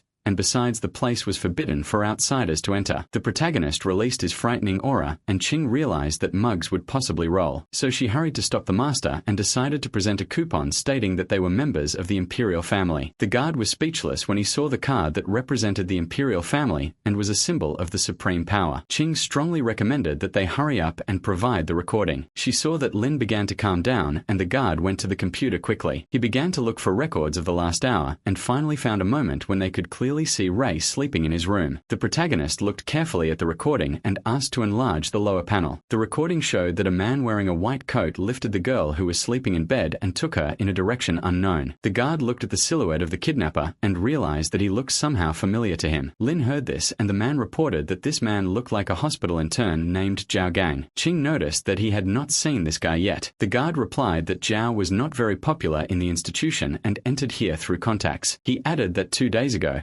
Zhao came to talk to him and asked about the hospital surveillance. This turn of events complicated the situation. Lin began to lose control of himself again. He gave Ching only 5 minutes to look for Zhao Gang. The girl did not discuss about the deadline and immediately disappeared from the office to comply with the order. The guard sensed the oppressive weather and began to worry that he had done something wrong. Lin's dark mood could be felt from a great distance, so the guard chose not to interfere. The protagonist sat in the chair, and the man tried to understand if the members of the imperial family are always terrified. Ching was soon able to the task, and within minutes Zhao was brought to the office. She threw him at Lin's feet and reported that her people found him sneaking through the hospital and immediately grabbed him. The inmate retorted, saying that he is a doctor That's why he was in the hospital. Lin demanded to know where the boy took the child. Zhao pretended that he didn't understand what kind of child they were talking about. The protagonist had no more patience, and soon his foot began to press on the kidnapper's shoulder so hard that the ground began to crack. Lin pressed until Zhao's right hand was completely pressed to the ground. Qing and the guard watched the interrogation. The man was very nervous about the cruelty with which Lin acted. However, the kidnapper could not stand the torture and said that he was hired. The god of war was happy to hear such a statement, because now he could give himself a reason to stop trying to control himself. Lin got up from his seat and hit Zhao hard. Although at first glance the blow didn't seem strong, Zhao was badly hurt and spat out red liquid. The protagonist didn't allow the guy to catch his breath and stepped on his chest. Lin pressed the kidnapper to the ground with the help of his leg. Zhao tried to seize the moment and pretend he had lost consciousness. Qing immediately saw through him and asked Lin to let her make him talk, but the protagonist replied that he wasn't going to waste time on such things. The young doctor realized that he only had one chance to survive, so he promised to tell everything and immediately said where he had taken Rui. Zhao could barely speak but said that he put the girl in Sun's car and he took her to his house. Lin wasn't too surprised when he heard that name, but now he was sure that Sun would get his end. He realized that Sun forced him to go into the hospital and kidnap the girl. Then he asked for him to be released, but Lin believed that the guy had made a terrible mistake and not even exterminating him is enough. After that, the protagonist asked Qing to handle the kidnapper's body and then follow him to Sun's house. Meanwhile, Sun's property was quiet. Rui was tied to a chair and she yelled for her uncle to let her go. She added that she was sure that the police would arrest the man. However, Sun laughed, saying that without evidence no one would dare to break into the home of an influential family. Sun was a disgusting person and blamed Shin for his actions. The man believed that he had to repay the girl for ruining her health. Sun pulled her cheeks and the girl said that her mother had never done anything wrong. Rui kept resisting because he was sure that his father would soon appear and save her. Sun hit the girl's forehead because she dared to mention Lin in front of him. He says that this garbage was the cause of his suffering. Rui began to cry loudly and suddenly heard a noise of glass breaking. The protagonist appeared behind Sun and immediately hit him in the face. The wall broke and he fell to the ground. The girl saw her father and the tears immediately stopped flowing from her eyes. Rui was happy to see Lin and he started to untie her from a chair, promising the girl that everything would be fine. The girl told her father that she was waiting for him and the man began to carefully examine his daughter, looking for injuries. The girl told that the bad uncle managed to hit her in the forehead, but as soon as the father arrived the pain went away. Lin picked up Rui and asked if she was ready to teach the bandit a lesson. The little girl replied that she was ready. Sun trembled when the girl told her father that she didn't remember which hand her uncle hit her with, but she said it was very painful. Sun decided to take advantage of the moment and try to run outside. He wondered how Lin found him so quickly. The god of war listened carefully to his princess's story and drew his own conclusions from it. Sun was already near the exit and believed that he would be saved as soon as he ran out into the street because he believed that Lin wouldn't hit him in front of everyone. But the guy didn't take into account the fact that Lin was considered the god of war and his speed surprised people's minds. That's why Sun's escape failed, and now he will have to accept the punishment. Lin looked at the kidnapper scared and said she didn't remember letting him out. Every second, Sun realized the gravity of his offense and was overcome by horror. He decided to try to fight back and aimed at the hand with which the protagonist held his daughter. Then Sun ran as fast as he could and asked for help, hoping that his parents would save him. Naturally, he could run a lot because Lin held the guy tightly by the hand. Then with a skillful movement he twisted Sun's arm, causing him to scream in pain. Rui covered his ears and complained to his father that that man was too noisy. The protagonist promised that now the bad uncle would be silent, and immediately a blue flame appeared in his left hand. This fire was directed at Sun, and he screamed loudly, causing the girl to close her eyes. Sun's eyes darkened, and instead of screams, almost inaudible squeaks escaped from his mouth, and he fell to the ground. At that moment, Lin heard the scream of the head of the family. The man broke into the room and begged to spare his son. The father looked in shock at his son's state and realized that everything was very bad. His chest was burned, and his whole body was covered with bruises. His eyes were rolled. Then his father fell to his knees before the god of war and begged him to have mercy and forgive Sun's stupid mistake. But the protagonist was not affected by these words because he did not feel sorry for his daughter. The head of the family knew that they were at a disadvantage. The next moment, screams appeared in the room. Qing reported that everything was fine in the hospital. Rui was frightened by such a sudden appearance, but the father explained that this aunt was his friend and there was no need to be afraid of her. Then Lin handed Rui to Qing to finish off the evil uncles alone. Sun's father couldn't handle the fear. Rui held Qing's shoulders and wished his father to successfully take revenge on Sun. When Rui left the room,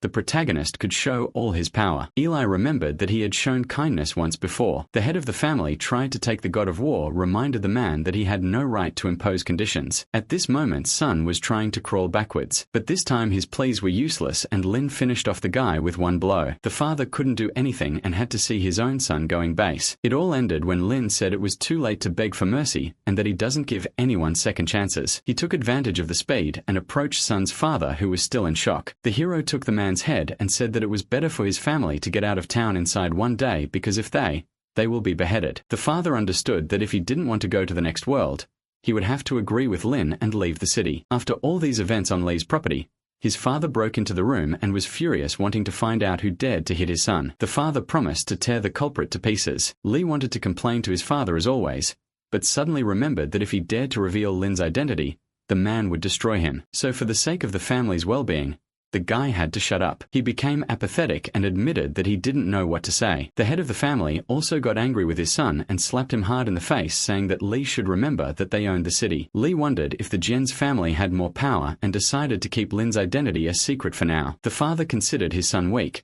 but added that his story was unnecessary as he had already hired an investigator. Suddenly, a man appeared next to them and reported that he had managed to discover the connection between the culprit and the Jen's family. The father was ready to destroy the entire Jen's family at once. He noticed that the investigator wasn't leaving and assumed he had some more news. He turned out to be right, and the man talked about Sun's murder and added that the killer was the same person who beat Lee. The horror ran through Lee's body and he was seriously worried that it would be next. His father considered Sun's family a failure for not being able to deal with someone like the Jen's family. The man was completely consumed by the desire for revenge and figured out how to deal with the Jen's family on Benhai celebration night. After some time it arrived and it was time for Shin to pick up her daughter from the hospital. The protagonist's wife entered the room and brought a cake asking how Rui was feeling, but to her horror, her daughter was not in the infirmary. The woman called her daughter in despair, but there was no answer and she was terrified at the idea that something had happened. The cake fell from her weakened hands. In the next second, Shin heard her daughter's voice. She forgot everything and ran to the girl asking about her well-being. Rui didn't want to worry her mother and lied that her father took Shin, asked the girl not to play with strangers. The woman got nervous when her daughter said that Lin was taking her to play. This is because Shin believed that her husband was at home all this time. Shin watched with emotion as the cake was discovered, and noticed that Lin's wife valued her daughter's life above her. Lin was nearby and admitted in an anguished voice that Shin was really a good mother. The protagonist was very distressed, saying that he owed her a lot. Then Lin reminded them that it was time for them to go because this time they are going to the Benhai banquet, so you have to get ready. The protagonist in his last battle, he was ready to fight until his last breath for the peace of his family. Meanwhile, a man was sitting in the pool and drinking wine calmly. He turned to his subordinate and asked if it was true that the great Lin had awakened. The server confirmed that such rumors circulated and also information emerged that one of the families had already been expelled by him. The Lord of the Dragons believed that this was just a show to show his importance, but in fact his family had already lost its power. The subordinate was convinced that Lin was a threat to the emperor and suggested getting rid of him. The man got angry with the servant and without leaving the pool directed his energy towards him. The guy was thrown back and the Dragon Lord said he didn't remember giving such an order. The servant fell down and insisted that it was dangerous for His Majesty to leave the God of War alive, but the Dragon Lord believed that Lin could be useful since he had a good reputation among the people. However, he considered that Lin should be shown somewhere. The subordinate heard the Dragon Lord's words and promised to solve everything. Then the Dragon Lord walked to the center of the pool and extended the hand that did not look human to the spear, but the spear refused to obey and a red lightning began to appear along its entire length. The dragon god was forced to let go of the spear because it rejected him. The lightning bolt from the spear severely wounded the man in his hand. Suddenly, he said that his Lin was still alive, so he needed to be visited. At that moment, the eyes appeared in the man's unusual hand and the concentrated power began to appear in his palm. The emperor decided that since he could not use the artifact, he would simply destroy it. The lightning from God's own spear lit up all around, accompanied by the mad laughter of man. Meanwhile, in Lin's house, all the family members lived a normal life and spent the night calmly. Suddenly, Lin felt something strange and was surprised to realize that the Thunder God spear had been destroyed. Qing noticed the sudden and drastic change in the protagonist's face and asked what happened. Lin asked about the spear. Qing replied after the border war heard that it was taken by the royal family, but the Lycian spear only recognizes its owner, so it would definitely not be used by third parties. The protagonist replied that the spear had been destroyed a few minutes ago. The girl says that the Lycian spear is a divine weapon, then he didn't understand how he could be easily destroyed. The protagonist replied that this was a warning to him. Besides, he knew who could destroy the spear, and that person wouldn't miss Bane High's celebration. Then Lin sat in the wheelchair and promised the king that he would gather what was taken from him. At this moment, a man dressed all in black appeared near Lin's house, and he quickly approached the windows. He noticed Lin's room and aimed, throwing a blade towards the prota. The window next to Lin broke and something passed through her at great speed. Ching realized that a hitman had visited them. Lin managed to lower her head and picked up the blade, remaining unharmed. The subordinate shouted to the main character that she was immediately going after the assassin. Lin carefully examined the dragon god dagger in her hands. Zhong and the mother were sitting in the living room when they heard some strange noises and tried to find out where they came from. Suddenly, the lights in the room went out and the girl looked around in fear. Lin was extremely scared when she realized that there was more than one killer in the house. Zhong screamed when she saw the silhouette of a guy in the darkness right in front of her. The girl tried to find out from the stranger who he was and how he entered the house, but the criminal remained silent. This man was wearing a mask and looked carefully at the girl, saying that they would pay with their lives for covering up for the wrong person. Then a small purple ball began to form in the criminal's hand, and he prepared to attack the girls. Lee didn't want to go from the base for no apparent reason and offered to give the man all the money they had. The boy in the mask invited the woman to take her money to the grave. Zhong hugged his mother, who was also trembling with fear. Several agonizing seconds passed until the girls noticed a man holding the criminal's hand. Lin condemned the guy's actions and slightly twisted his arm. The protagonist didn't understand why he attacked defenseless girls. Lin was going to protect the Zhong's family, even if she didn't like them very much. Then a blue lightning appeared in her hand. The criminal still had a free hand and concentrated his power in his fist. The men attacked each other at the same time and each managed to strike the other's blow. The mercenary laughed and prepared to attack again. The man had fun thinking that Lin was weak. They continued fighting and soon a knife appeared in the boy's hand with the mask. Suddenly the door of the house was about to open and the bandit asked Lin if that was his family. At that moment the man reacted instantly, and when Shin and his daughter entered the house there was no one else there. Shin entered and saw the girls terrified. Jiang asked if her sister had returned. Shin was surprised that they were sitting in the dark and went to the switch to turn on the light. When the room was lit, she saw the terrible consequences of the battle and asked horrified what had happened. While the mother was recovering,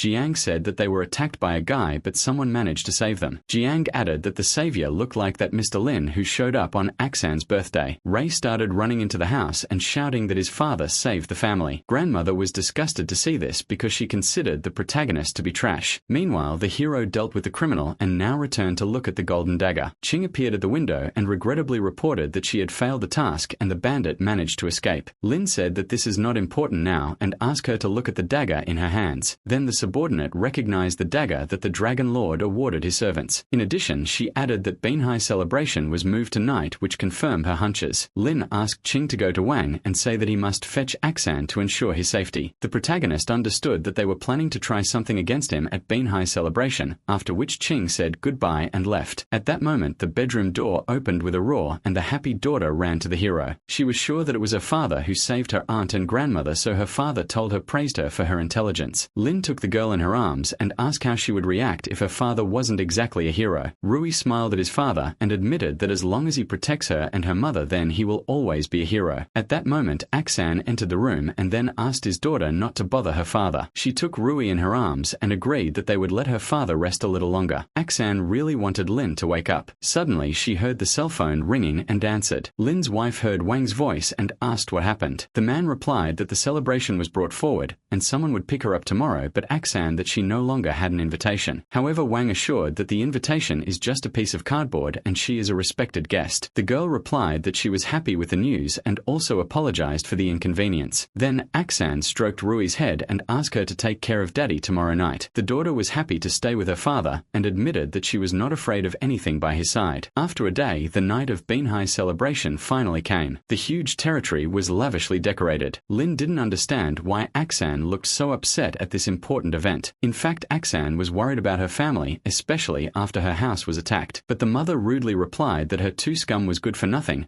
and now she must concentrate and find a man to marry. Suddenly, they turned their heads and Shin saw grandfather with Yang. Jiang held his mother and admitted that she was outraged by her cousin's behavior. Yang also noticed her relatives and asked how they got here without an invitation. Jiang shouted that they were honored guests of Lord Wang and he had personally brought them to the celebration. The guy next to Yuan was surprised by Jiang's beauty while Yang tried to put herself in a better light. The girl was amused, saying that she had the invitation and started to tell Jiang to go home. Lin's sister-in-law pointed to Yang and reminded her that this invitation belonged to her sister, so she has to return it, but Yang replied that only a worthy representative gets an invitation. The guy next door finally noticed the invitation and almost choked when he saw that it was purple and gold. These colors were the symbol of the imperial family, and this invitation confirmed the rumors that the Jian's family was close to the Wang family. Suddenly, another man appeared next to Yang and took the invitation, saying it was fake. The girl tried to take it back but failed. The man noticed that her joy didn't last long. Yang was annoyed because a stranger was calling the genuine invitation fake. The old man ordered the girl to watch his tongue and introduced the respected gentleman named Zhu. Yang immediately felt anxious when she realized that an influential person was now next to her, while a member of his family was trying to figure out why there was scum like the Jian family at such a lavish celebration. After these words, the anxiety evaporated and the irritation and anger returned to their place. But the grandfather stopped Yang. The old man bowed and apologized for his rudeness and also said that the family was on hand. The man smiled when he heard these words from the head of the Jian's family. Then Zhu rejected the invitation and blamed the Jian's family members for beating Liu. He shouted that he wanted to feel sorry, but now he was considering taking action regarding the situation with Liu. Yang didn't understand what he was talking about and explained that they didn't do anything to Liu. The girl quickly looked at Xian and thought she had something to do with it. At that moment, Yang took Isen's hand and started accusing her of harming Liu for trying to win her over. Xian replied that it couldn't have been her because he didn't even know about the beating. Liu's father didn't believe the girl and ordered her not to pretend and tell everything. Otherwise, the Jian's family will be forced to immediately leave the city tomorrow. The fight was interrupted by the appearance of Wang. Behind him was the protagonist with daughter and king. Wang would not tolerate those who started family quarrels in this place. Rui saw her mother and called her. The girl held her father's hand and waved happily to her mother, saying that her father asked for a surprise for Mom. Zhu looked at the new people with disdain and asked who they were. Liu's father replied that the disabled person in the wheelchair is Isen's husband, named Lin Feng, and the girl is their daughter. Zhu started laughing until he cried, saying that he didn't understand the meaning of this loser is here. The man's laughter was interrupted by Lin. The protagonist asked what he could still do. Xian looked at her husband and couldn't believe that he was really awake. Rui was next to his mother, and now she could show her evidence that she was telling the truth. Zhu believed that waking Lin up was useless since he was in the wheelchair. The protagonist just snorted at the statement and stood up, releasing a sinister aura. Zhu was very surprised by what he saw and didn't last long to say that he was going to break Lin's legs for what he did to Liu. Now the protagonist was standing to everyone's surprise. His wife couldn't hold back her emotion and tears flowed from her eyes. Lin reassured her by saying that now everything was going to be fine. Suddenly Yang started hitting him while asking how Lin dared to wake up so suddenly. The hero just pushed her away and left Qing responsible for resolving the situation. The subordinate receives the order and hits a precise slap on Yang's face. Even after being beaten, Shin's cousin thinks she has the right to threaten Lin and Qing. Zhu takes the opportunity to also curse the main character as a cripple. The man adds that even though he has now regained his senses, Lin is nothing but crippled trash. Liu's father shares the same opinion. The protagonist is not offended and says that in 5 minutes the Liu family will no longer exist in Baihai City. King says he will do it right now. Zhu and the head of the Liu family burst into laughter. They don't believe that Lin has the power to bankrupt Liu's family. Their joy was short-lived because the old man received a call where he was informed that the company suddenly broke down and all the investors rushed to withdraw the investment. To top it off, the banks refused to lend money. Now the company owes billions directly and are about to go bankrupt. Liu's father was silent in shock. Zhu couldn't help but worry because his family's money was also invested in this company. The old man has no way out but to humiliate himself for forgiveness at Lin's feet. He just gets a look of disdain. Zhu remained firm in his idea that the main character was no one important, so refused to bow his head to him. Zhu felt safe to take down Lin at any time. The protagonist displays his scary aura and with a smile on his face, asked if the man was ready. In the same second, Zhu regrets what he said and tries to avoid any aggression, saying that Lin cannot touch an emissary sent by the royal family to the Binhai banquet. He even displays the royal family badge while saying that he is there because Supreme Lin didn't recover in time to attend the banquet. The man returned to the capital to recover. That information didn't seem so true to the people in the place, but Zhu assured that he wouldn't pass on false information. Suddenly Lin takes the emblem from his hand, and the guy trembles in fear, asking how he dares to steal something from the royal family. Suddenly, the hero breaks the badge with a beam of blue light, and warns that the news that Supreme Lin has returned to the capital to recover is false. For the people of that place to break the emblem is basically to offend the royal family. Yang tells grandfather that he needs to clarify that they have no relation to this crazy cripple, otherwise the Jin's family could be harmed. Rui enters the conversation when he hears the offenses aimed at his father. She says that Lin is not a coward like the Jin's family and can solve their problems alone. Yang is about to beat the little girl while yelling at her to be quiet,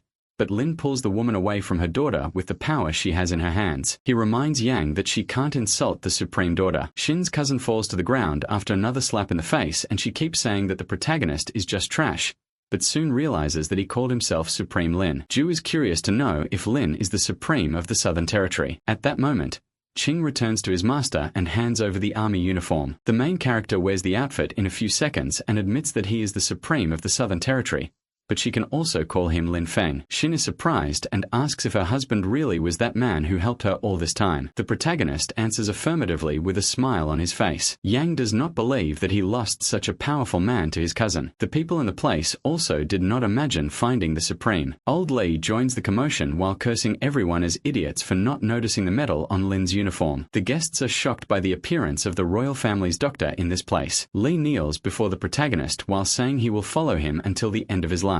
Lin tells the doctor that he doesn't need so much formality. Ju remains in denial. He says out loud that he still doesn't believe that Lin Feng and Supreme Lin are the same person. For him, the protagonist just paid someone to act. Dr. Li can't stand such insolence and hits Ju in the stomach with a punch. The guy falls to the ground, holding his belly while saying that an old man should not assault a young man. He tries to threaten the doctor, saying that there are important people in his family who will not let this go in vain. Li holds a power in his hands, while saying that he will ensure the defeat of these superiors after Ju is eliminated. In the next moment, the guy is thrown out with a punch in the face. Li asks the supreme leader to give some order. The protagonist just told Wang to expel the Ju family, the Liu family, and the Jiang's family. After all, they were not invited. While the banquet will officially open after the expulsion, Yang and his grandfather realize that they will be expelled, but the girl yells that Shin should be expelled too. After all, she is from the Jiang's family. While the old man talks to his granddaughter, Jiang realizes that his brother-in-law is really the Supreme Lin. His mother is also embarrassed for having treated him so badly all this time. Meanwhile,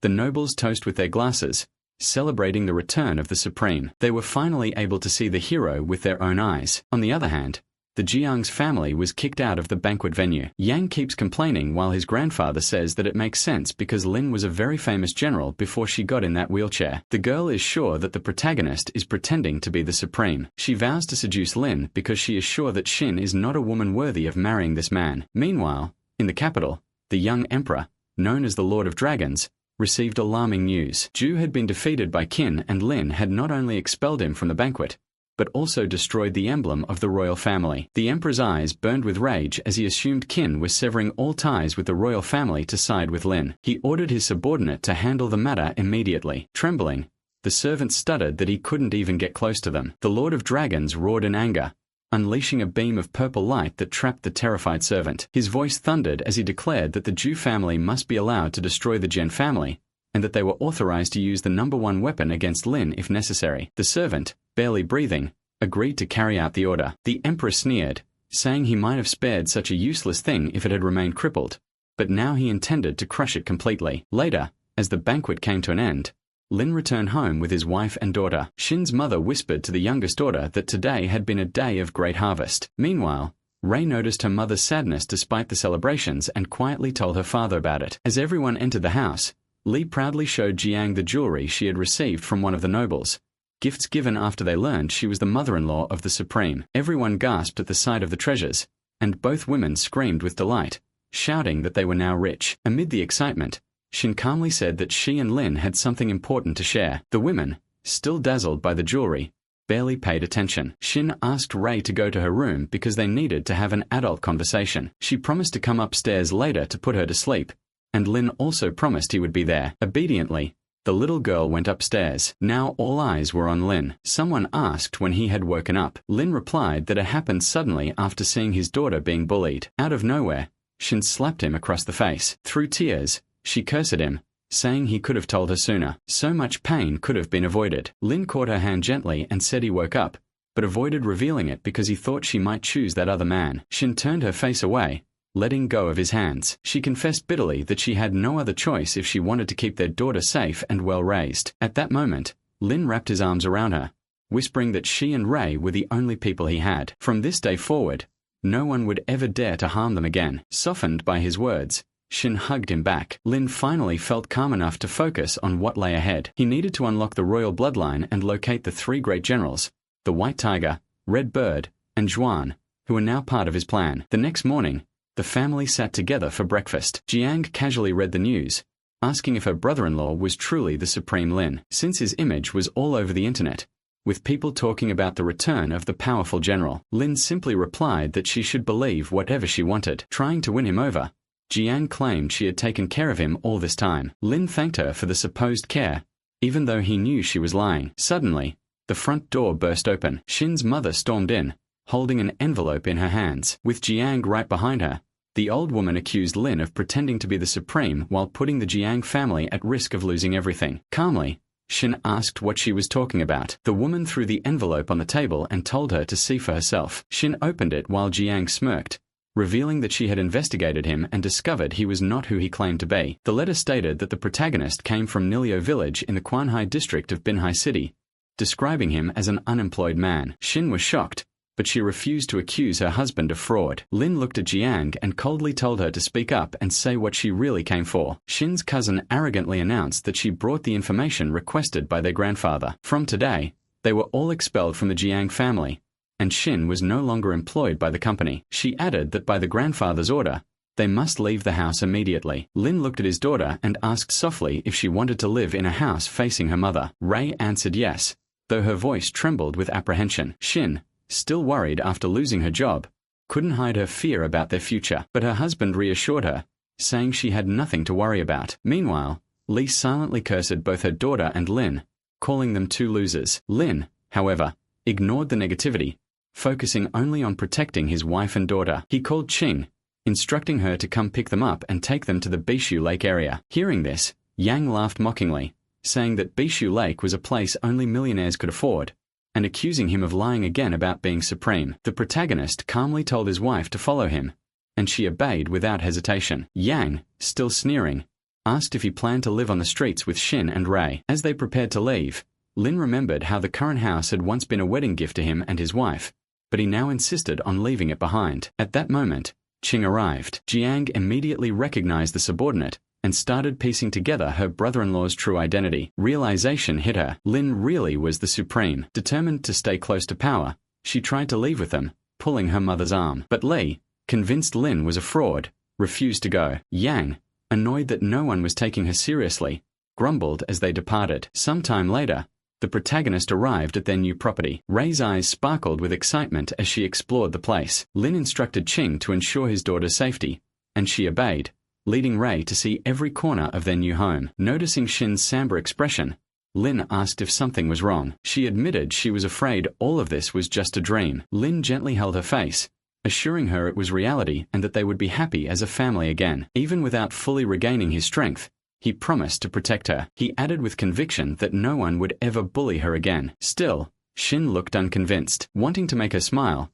Lin suddenly shouted that he had bought the only village in the entire city of Binhai overlooking the sea, then asked if she liked it. Shin burst into laughter, teasing that people shouldn't know the Supreme had such a cute side. Lin replied that this side was only for his family to see. At that moment, the phone rang. Lin stepped away to answer it. Shin decided to take Ray inside while he worked. During the call, Lin said he was already on his way. His wife stopped asking what had happened. He explained that it was a call from the army and that he needed to leave for a while. Ray shouted for her father to play with her, but Lin told Shin he would likely be away for 2 or 3 days. She feared being abandoned but forced a smile, saying she would take care of Ray while he was gone so he could focus on work. He kissed her forehead, promising that Qing would stay to protect them. Hours later, the protagonist arrived at the army office and called for Long Dao. The soldier rushed forward, embracing Lin and saying how much he had missed him. The other soldiers, unaware of who he was, stood confused until Long shouted that this was Supreme Lin, the highest commander of the Binhai military department. Immediately, the men bowed their heads in respect. Long explained that he had taken over as Supreme Commander during Lin's absence but now intended to return the position and retire. Lin questioned whether he truly wanted to retire so soon now that he had become a major general. Long sighed, saying the command post had changed drastically, with almost all positions now under the royal family's control. He was glad Lin had returned. Finally, there would be fresh air in this chaotic environment. Lin thought to himself that soon, more people from the royal family would likely infiltrate the command post. Long, noticing his expression, asked if he really believed that would happen. The protagonist replied by asking if this wasn't the reason he had called him. Long admitted it was, saying he had been so excited by Lin's return that he had almost forgotten. He then took out several files, handing them to the Supreme. Inside were detailed envelopes outlining the rotation of national military commanders since the day Lin had been incapacitated. The reports also contained crucial updates about the ongoing battle at the border. Lin carefully read through the documents and stated that nothing catastrophic should happen since the military departments were under royal control. Long immediately countered,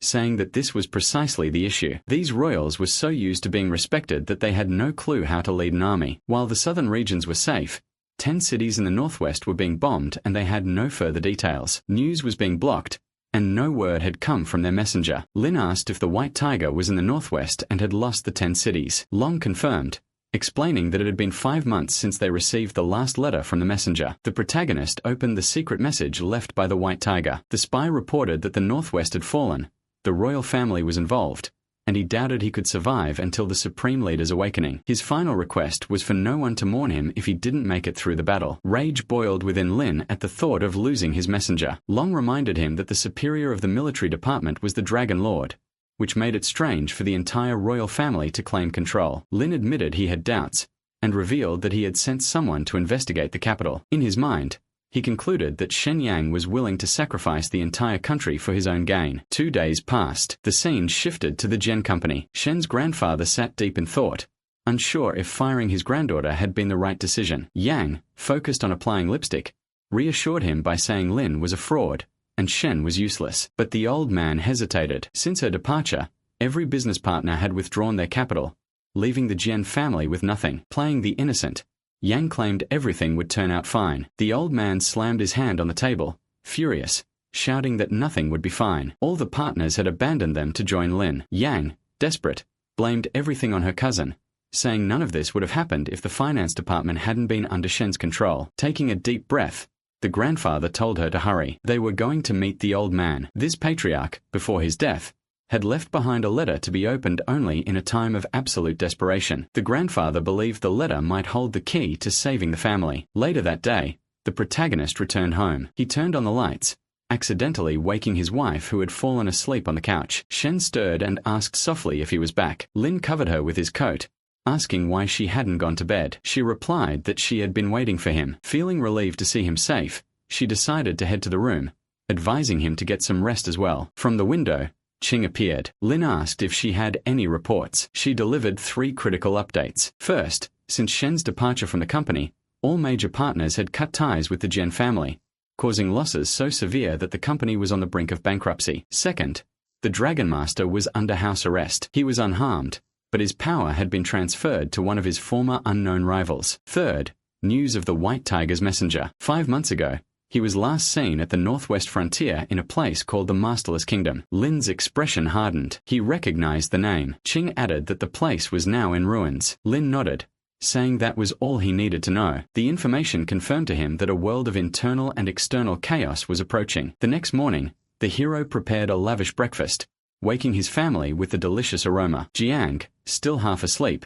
was surprised to see the table set so beautifully by her brother-in-law. Lin explained that the meal was especially for Ray and Shin. Soon his wife appeared, rubbing her eyes, clearly exhausted. He pulled out a chair for her, teasing that she probably hadn't rested well because she stayed up waiting for him. Shin admitted she had been thinking about getting a new job last night. Finally, Lee spoke up, her voice cutting through the peaceful atmosphere. She said it was time for Lin to pay for being taken care of during the 2 years he had been incapacitated. The mother-in-law demanded money as compensation, blaming him for the family's downfall after his awakening. Shin immediately defended her husband, telling her mother to stop talking nonsense. But the woman wouldn't stay quiet, continuing to insult Lin. Embarrassed, Shin apologized to her husband, explaining that her mother only cared about money. The protagonist laughed, saying that in a way his mother-in-law was right. He indeed had to secure money for the house. He then took the chance to ask how his father-in-law had passed away. Shin replied that her father died in a car accident. Needing more details, Lin looked to Jiang, who said she didn't know much. She suspected Yang and the others had framed her father, likely because he had been chosen by their great-grandfather as heir to the Jiang family. The relatives were furious, and when he died their family didn't receive a single penny of the inheritance. Furious, Ray shouted that they must recover her grandfather's inheritance. Jiang, irritated, snapped at her, saying a child knew nothing about such matters. But Ray pulled out a necklace her grandfather had given her, saying he wanted to give it to her in due time. Lin took the necklace in his hand, instantly recognizing it was made of evolutionary stones. Shin, curious, remembered seeing the necklace once in her father's office. The protagonist knew this was no ordinary necklace. The royal family possessed special lineage abilities, but to evolve, they required an advancement spawn combined with a secret method. Suddenly, a beam of blue light burst from the necklace, wrapping itself around Lin's hand. Ray, mesmerized, grabbed the stone from her father's hand. It was too late to stop her. The blue glow enveloped the girl,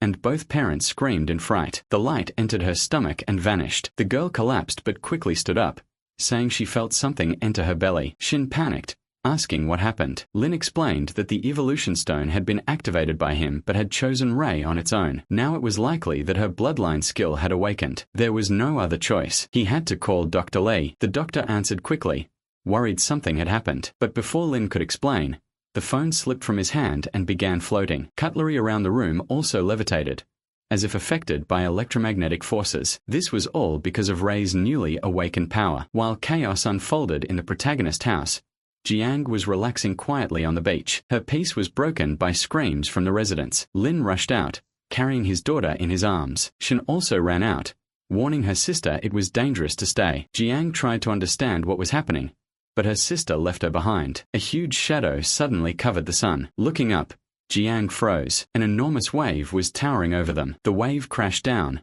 knocking the girls to the ground. Shin shouted again for her sister to escape, but Jiang remained paralyzed, thinking they were under attack by some army of the sea. Without wasting time, Shin ran, dragging whoever she could. Later, Dr. Lee met with the hero and asked if he was sure about suspending the royal bloodline. Lin replied that Ray's true ability was electromagnetic power, a power so rare it was only mentioned in royal legends. He wouldn't risk his daughter, so his plan had to proceed. He asked if the 10 miles of coastline were cleared. Ching confirmed they were. Lin ordered her to get ready. The group boarded the boat and began preparations. Dr. Lee started acupuncture on Lin, warning him there were 9 prohibition levels to unlock from bottom to top. The protagonist braced himself, knowing exactly what to do after each needle was applied. When Dr. Lee reached specific meridians, he extracted something from Lin's back, causing him to scream in agony. Despite the pain, he forced himself to endure. So far, he had unlocked 5 layers. Lee pressed on with the painful method because the hero still needed to break through 4 more. Ray watched, tears in her eyes, worried about her father as she saw how much he was suffering. But the procedure wasn't over yet. As night fell and the sky turned dark, someone watched the boat from the water. This figure wasn't alone. Taking a blade from his clothes, he warned his team that it was time to move. Just then, he was caught off guard by an unexpected apparition. Lin glared angrily at the man. The enemy desperately tried to report to his master, but before he could say anything, a bolt of lightning struck him, electrocuting him on the spot. Lin immediately turned to Ching, scolding her for not keeping watch on the sea as she had claimed there were no enemies lurking. The girl lowered her head, ashamed, and apologized for her failure. The next day, the protagonist returned home to care for his wife. Shin had a fever, so he left her resting in bed. Soon after, Lin told Long he had something important to discuss. His wife stirred, speaking a few weak words, and he quickly approached, asking if she was all right. The first thing Shin asked was where their daughter was. Lin reassured her that Ray was with Dr. Lee. Meanwhile, in another room, the doctor tried to get Ray to say how she was feeling. The girl thought for a moment and answered that she didn't know. She'd have to ask her father. At that moment, Lin appeared, carrying Shin in his arms, and asked what was happening. Ray ran into her mother's embrace, happy to see she had woken up. The hero gently took his daughter, telling her to let her mother rest for now. Lee then warned the Supreme that he needed to take the girl with him. Shin immediately grew worried and demanded to know why. Lin explained calmly that Ray had awakened the power of the royal bloodline and needed guidance. No one was better for that task than Dr. Lee. The doctor joined the conversation, explaining to Shin that a fierce battle was raging in the northwest, but the royal family was hiding it from the public, creating a false illusion of peace. He added that Ray's awakening was unexpected, and that the one currently controlling the capital was a mortal enemy. Therefore, Shin and her daughter could become the Supreme's weak point if they couldn't protect themselves. Even after hearing this, Shin hesitated to let her little princess leave. She insisted Ray should stay home. Lee patiently convinced her, saying he would only be with the girl for a year. He promised to teach her everything he had learned in his life and swore she would not be harmed. The protagonist left the decision in his daughter's hands, promising not to force her. Ray, imagining the powerful enemies her father would face, feared he might end up crippled again. Determined to become strong enough to protect him, she chose to go with the doctor. Lee praised her courage and urged them to hurry. Before leaving, Ray handed an agenda to her father, asking him to keep it safe until they met again. She admitted she didn't feel she had spent enough time with him since his awakening. Lin, with a sad expression, apologized for not being more present. Wanting to leave quickly, Ray pulled the doctor along, saying she would return in the future. Shin didn't even have time to say goodbye. Her daughter had already run off. Outside, Ray thought to herself that she needed to protect her parents. Back inside the house, Lin promised his wife that their daughter would be fine. Shin, still worried, asked if he would leave again. Lin confirmed, saying there was news from his subordinates in the northwest, but he promised to put everything in order before departing. The next day, in the Jian family's village, Shin asked in surprise why they had come there. Lin promised that soon everything would become clear. At that moment, Shin's grandfather and her cousin approached them. The old man demanded to know the reason for their visit. Lin took an envelope from Qing's hand and tossed it to the old man, telling him to read it. The documents contained information gathered by his subordinates that very morning. As they read, the old man and his granddaughter's expressions turned grim. Turning to Shin, Lin revealed that the car accident involving her father had been no accident. It was intentional. The mastermind behind it was Yang. The cousin screamed, pointing her finger at Lin, accusing him of planting false evidence. The old man, enraged, slapped his granddaughter across the face and admitted he had been blind for years. Shin was shocked by the confession, while Yang tried to defend himself, shouting that he hadn't murdered the third uncle. Yang tried to justify herself, saying she only wanted to warn that the Jinna family belonged to her and her father. She never imagined they were dealing with two monsters. In the end, she added,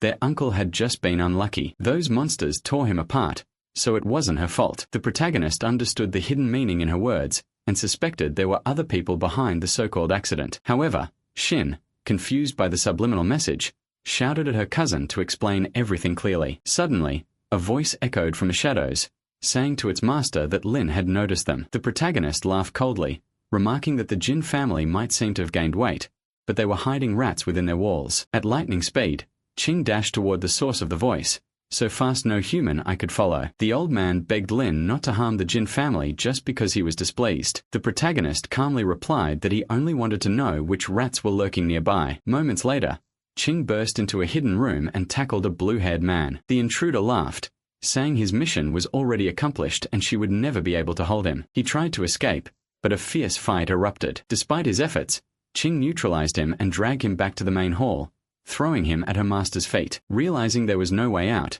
the man's body erupted into a terrifying transformation, two horns sprouting from his forehead. Lin immediately recognized it as a mutation of the royal bloodline. Yang pointed at the creature, screaming that it was one of these monsters that murdered her third uncle. The protagonist stepped in front of Shin, shielding her while leaving the fight to Qing. The loyal subordinate materialized a shining dagger in her hand. The mutant snarled that he would take her down and then finish off Lin. With his claws igniting in flames, he lunged at Qing, but she moved with precision. In an instant, her dagger slashed across his neck. The mutant collapsed, choking on his own blood. Yang stared in disbelief, unable to comprehend how someone could defeat such a monstrous creature with a single strike. As the enemy's body fell lifeless, Qing noticed something in his possession. She picked it up and handed it to her master. Lin examined the small device and immediately recognized it as a communication tool. A voice came through. It was Zhu Shan. On the other side, Zhu Shan asked how he knew who was listening. Lin's anger flared. He had spared this man at the banquet,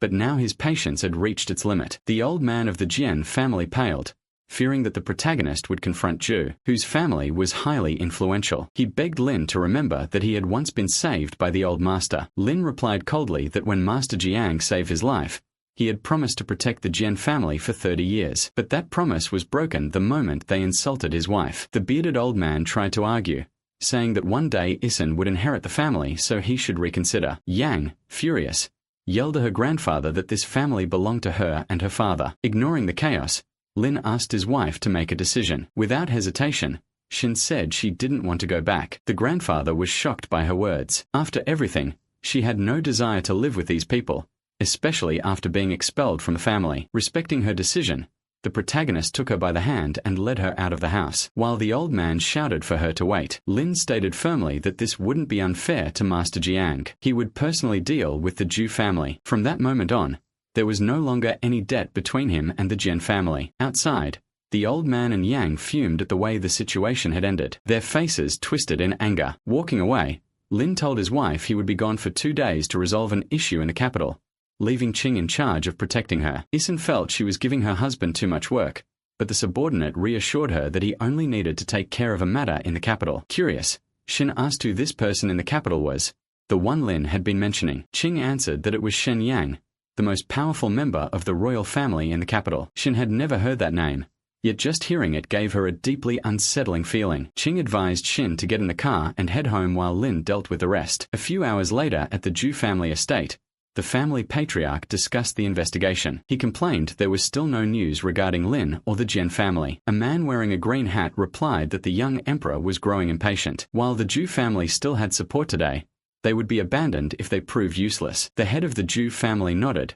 saying he understood. After all, his son had been beaten by that man. The green-hatted advisor suggested they take advantage of Lin's incomplete recovery and finish him off in one strike. Suddenly, a loud crash echoed through the room. Lin appeared, dragging Zhu by the hair. His cold gaze scanned the room, searching for the one in charge. The man in the green hat stepped forward, demanding to know who dared break into their home. Zhu, trembling, shouted to his grandfather that this was Lin Feng. The old man burst into hysterical laughter, mocking the protagonist for walking straight into his trap. He said Lin had saved them the trouble of hunting him down. Striking the ground with his cane, the patriarch activated a mechanism that dropped a giant cage onto Lin. He sneered, advising Lin to hand over the Yang family and renounce his royal bloodline if he wished to live as a dog. Otherwise, he would not leave alive, and his head would be offered to the young emperor. Zhu's father begged the old man to wait, pointing out his son was also trapped inside. Zhu screamed for help. Finally, the protagonist let go of Zhu and said with a cold smile that he hated being trapped with dogs. The last time that happened,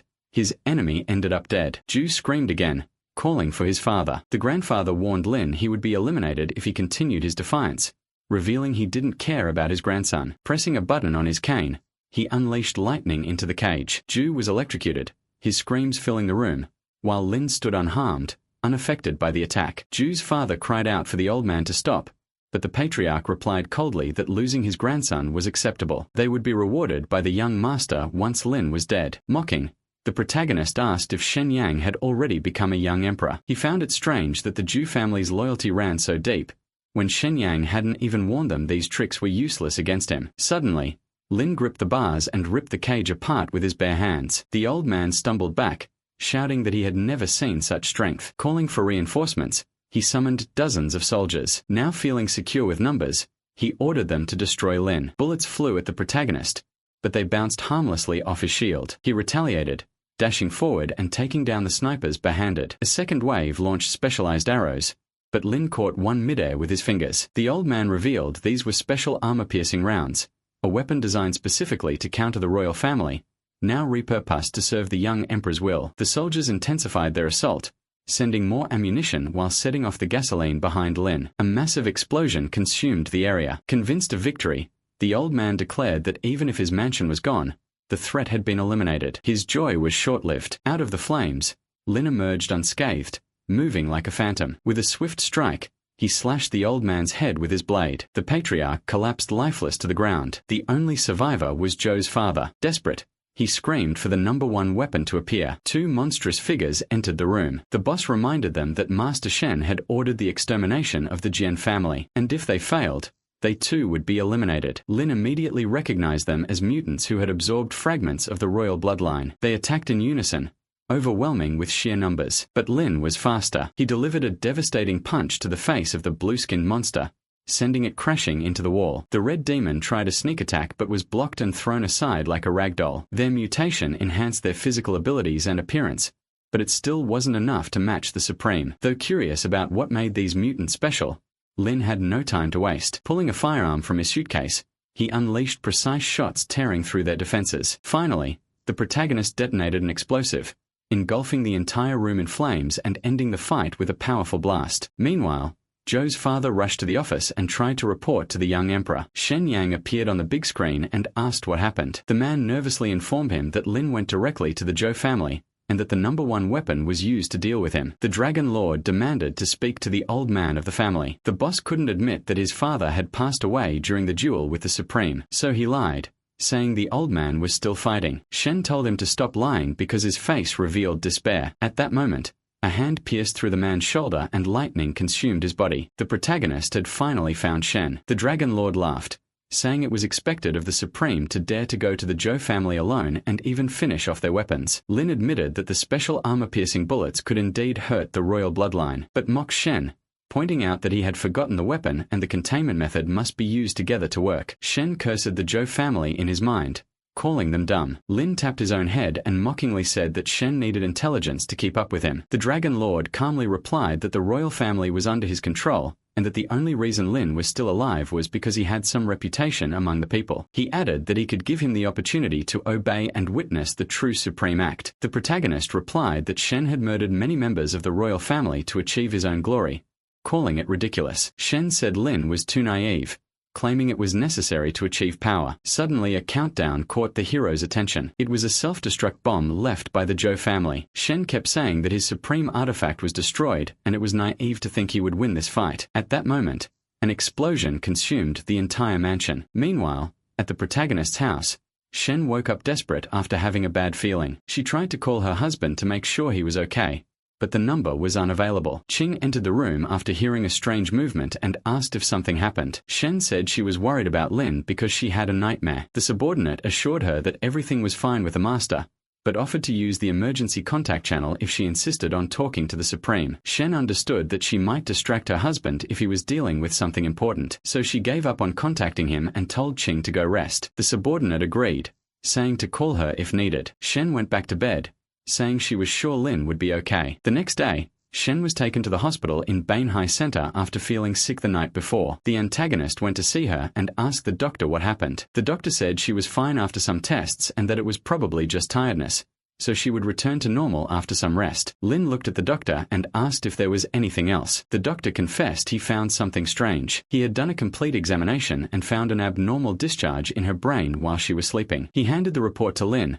explaining that the abnormality manifested like a shock or a psychiatric disorder, but suspected the nightmare was most likely the result of recent events. Lin wanted to take care of it calmly and would confirm it later. Outside the building, there was a protest. The population shouted to let the Chinese head of state speak. Lin watched the commotion through the window, his expression dark. Suddenly, Qing burst into the infirmary in desperation, saying that the situation in the northwest was completely out of the royal family's control. The internet was now full of news about the battle. Lin finally understood why the population was screaming in the streets. He questioned if there was any action by the military units in the west and north. The subordinate replied that the informant reported that the 2 military departments had discovered spies. Shen Yang was overwhelmed with work, and because of that, the contract was torn apart, exposing the truth to China. Qing added that people worldwide had launched petitions online, demanding that the general take the commander's position. She wanted to know what action Lin would take. The protagonist understood that the people wanted the commander of the military department of Binhai City expelled because of his ties to the royal family. Now the population was shouting for Lin to take command. The hero thought about the decision he had to make, and ordered Qing to continue securing the area while he was away. The scene shifted to the army office, where Long grew angry when someone entered the room without knocking, only to relax when he saw it was the protagonist. Lin scolded him for sleeping while the northwest was in chaos. The soldier snapped back to reality. As Lin explained, he didn't come to issue orders, but to ask him to join him on the mission to the northwest. Long objected at first, saying no expedition should move without an officer in command. Lin clarified that this wasn't an expedition. He simply wanted Long to accompany him. The soldier, unaware of the latest news, was shocked when Lin revealed the situation had already leaked online. Fired up, Long said he only needed a gun to take down the invaders one by one. He agreed to follow his old master to win the battle and save China. Minutes later, a helicopter landed to pick up the soldiers from the army's rooftop. Wang was there to receive the last orders before Lin's departure. The protagonist handed him the emblem of his private force, the Hejia army, and said the city of Binhai would now be in his hands. He instructed Wang to use the emblem only as a last resort to provoke the Black Armored Army. Wang smiled, assuring his master that the city would remain under control. Holding the badge, He took a pocket watch from his suit and handed it to Lin. Inside was a photo of Shin, something she had asked to be delivered to him. Lin thanked him, promising he would return safely for her. Long tried to bring his friend back to focus, saying that love weakened a man's fighting spirit, so they needed to move quickly. As they prepared to leave, someone shouted for them to wait. Surprised, the protagonist asked how he had arrived here. The blue-haired man said there was no place in China he couldn't reach. Lin was pleased with Feng's appearance, and Long was stunned to see the Dragon Master standing before them. Lin said that with this man, their chances of victory had just increased. The three boarded the airship and left Binhai City. During the flight, Feng explained that the position of Dragon Master was originally given to ordinary people with no royal lineage to control the military departments, keeping the royal family's power in check. However, Feng had been so absorbed in his research that he hadn't noticed Shen Yang had already sent people to eliminate him. He was kidnapped one day and kept under house arrest in Shen Yang's residence, forced to study the fusion of royal bloodlines and the descendants of royalty. Lin asked if his research had succeeded. Feng went straight to the point, saying that initially the fusion worked. Shen Yang had used the corpses of countless kings to suppress his bloodline's revolt. Feng only managed to escape thanks to the ritual, which delayed Shen Yang's plans. Lin said it was good that he was now safe. The driver interrupted, announcing they were 50 miles from Injia City. The soldiers stood and opened the door, ready to jump. Before they leaped, Lin warned them there was a high chance they would receive no reinforcements for this mission. He asked if they were sure about going. Long and Feng shouted they were ready. The three jumped from the helicopter together. Sometime later, the group arrived in Ingjiao, located in the northwest. Long noticed that upon entering the area, communications and statistics were already unavailable, and details about the territory were unclear. He decided to ask a local resident for help, introducing himself as a member of the China Task Force. The man slammed the door in his face. Long realized they were not welcome in this city. The protagonist said they could gather the information themselves, and asked Long to check the map to see how far they were from the fort. Long replied that beyond the sand dunes, there was still 30 kilometers to go. As they planned their next move, they were secretly watched by a little boy hiding behind the rocks. The protagonist approached and offered chocolate in exchange for information. Then he asked if the boy knew where the headquarters were located. The boy grabbed the candy without hesitation and asked if the Chinese soldiers were really going to fight the bandits. When Lin confirmed, the boy said they should follow him. Along the way, the group learned that several intruders from the royal family had already entered Ingjiao. The boy spun a key around his finger and explained that no one in the city would dare help the soldiers. His father had changed ever since his brother died. All the brave men in this place were murdered, so no one passed on information anymore. He warned that he would only help them once. If this wasn't enough, they were on their own. Using the key, the boy opened a door, revealing a hidden shelter. Inside, the group came across other Chinese soldiers, badly wounded and covered in scars. Proudly, the boy said these men were saved by him and his father last year. The soldiers, however, were visibly frightened, unsure if Lin's group was an ally or an enemy. Lin noticed the men's accent matched this city's dialect. He lowered his weapon slightly, stating he didn't come to ask them to protect the royal family. He wanted them to defend their own home. Meanwhile, the intruder group known as the Sandwolves received word that more Chinese soldiers had arrived in the city. Their leader fired several shots into the air,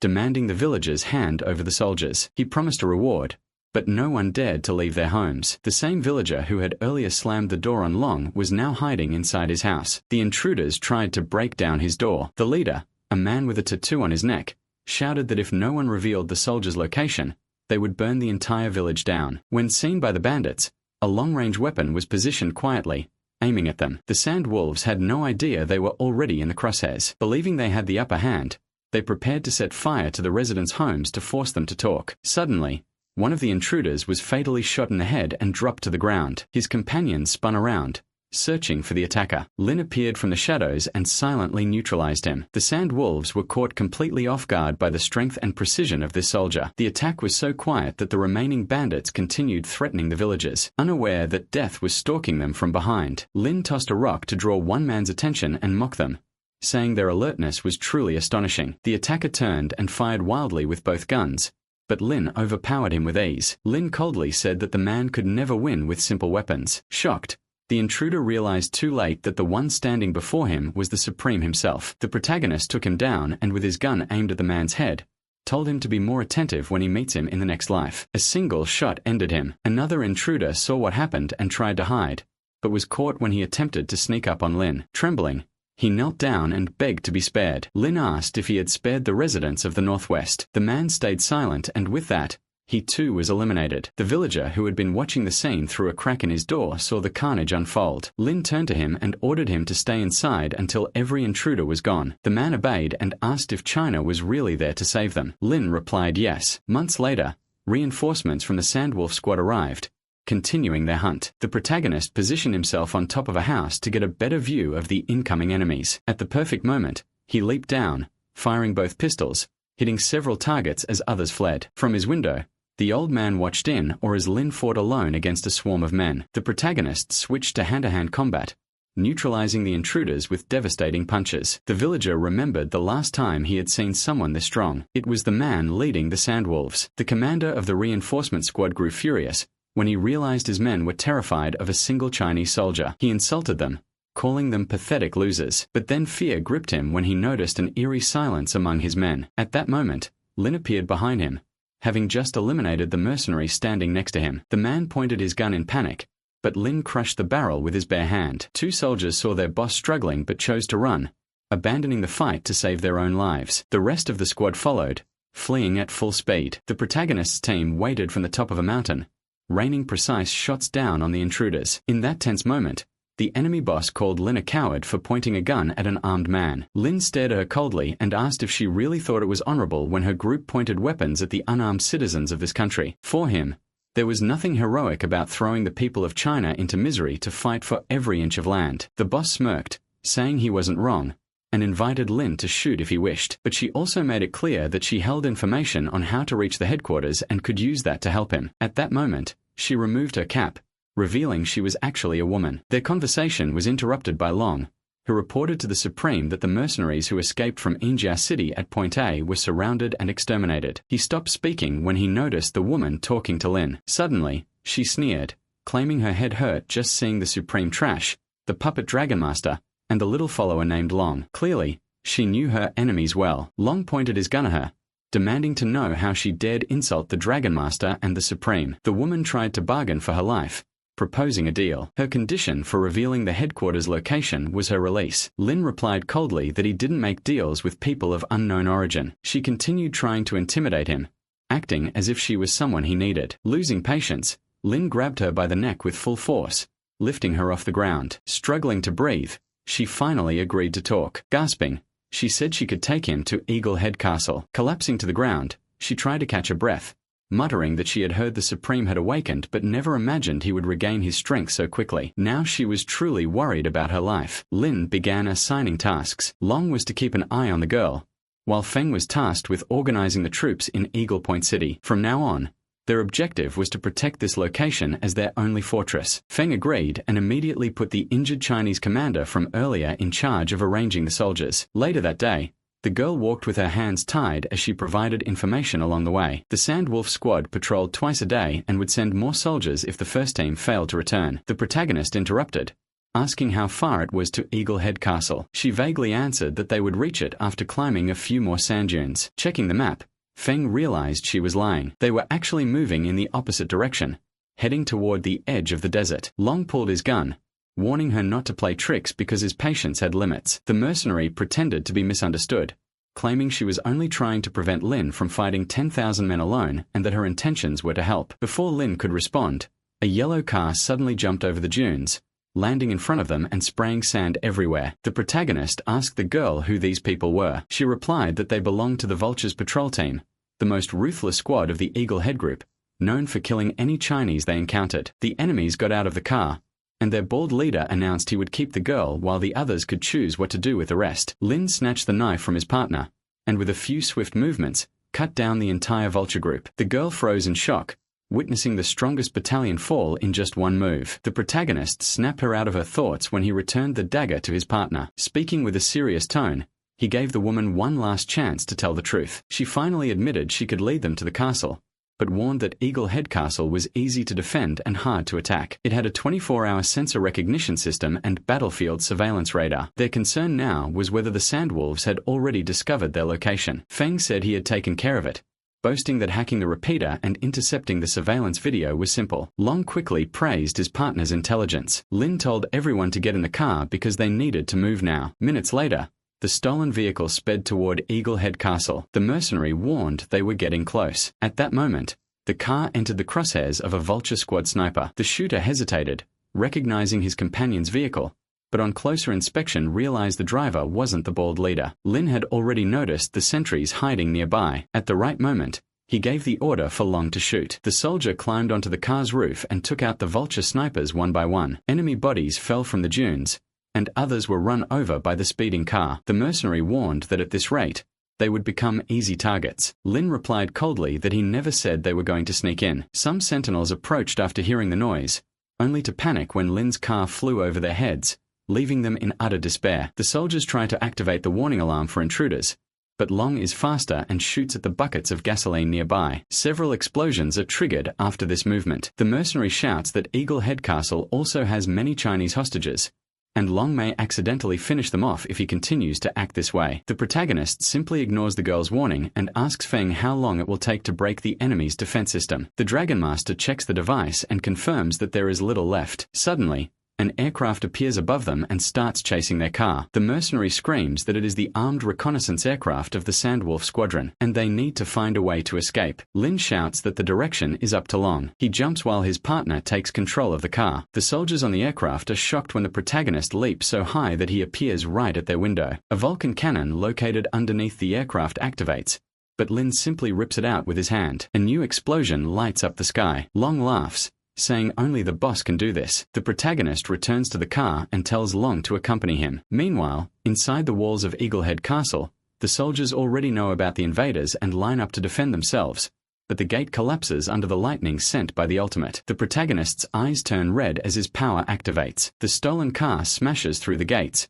allowing them to storm inside. In the sequence, many soldiers of the Vulture Squad are eliminated. Lin continues to exude insane power, so strong that the ground begins to crack beneath his feet. Suddenly, a hole bursts open in the stone wall. The head of Eaglehead Castle watches with a smile, asking who this man is. Lin spots a tank approaching, its cannon aimed at him. The soldiers of the castle cheer for the appearance of Chief Ding. A bomb is fired from the tank toward the protagonist. He dodges effortlessly and kicks the bomb back toward the soldiers of the castle. More men are eliminated in the blast, enraging the boss, who shouts at Lin not to underestimate him. The man tries to run the tank over the hero, but it fails. Lin grips the vehicle with his hands and sends electricity surging through it. Ding senses the overwhelming Kai radiating from Lin, yet still feels confident. He fires another shell directly at the hero. Unexpectedly, Lin grabs the bomb with his bare hand, stopping it in the barrel. Another explosion erupts, but the protagonist remains unharmed. He calls Ding a sneaky rat before breaking into the castle. Inside,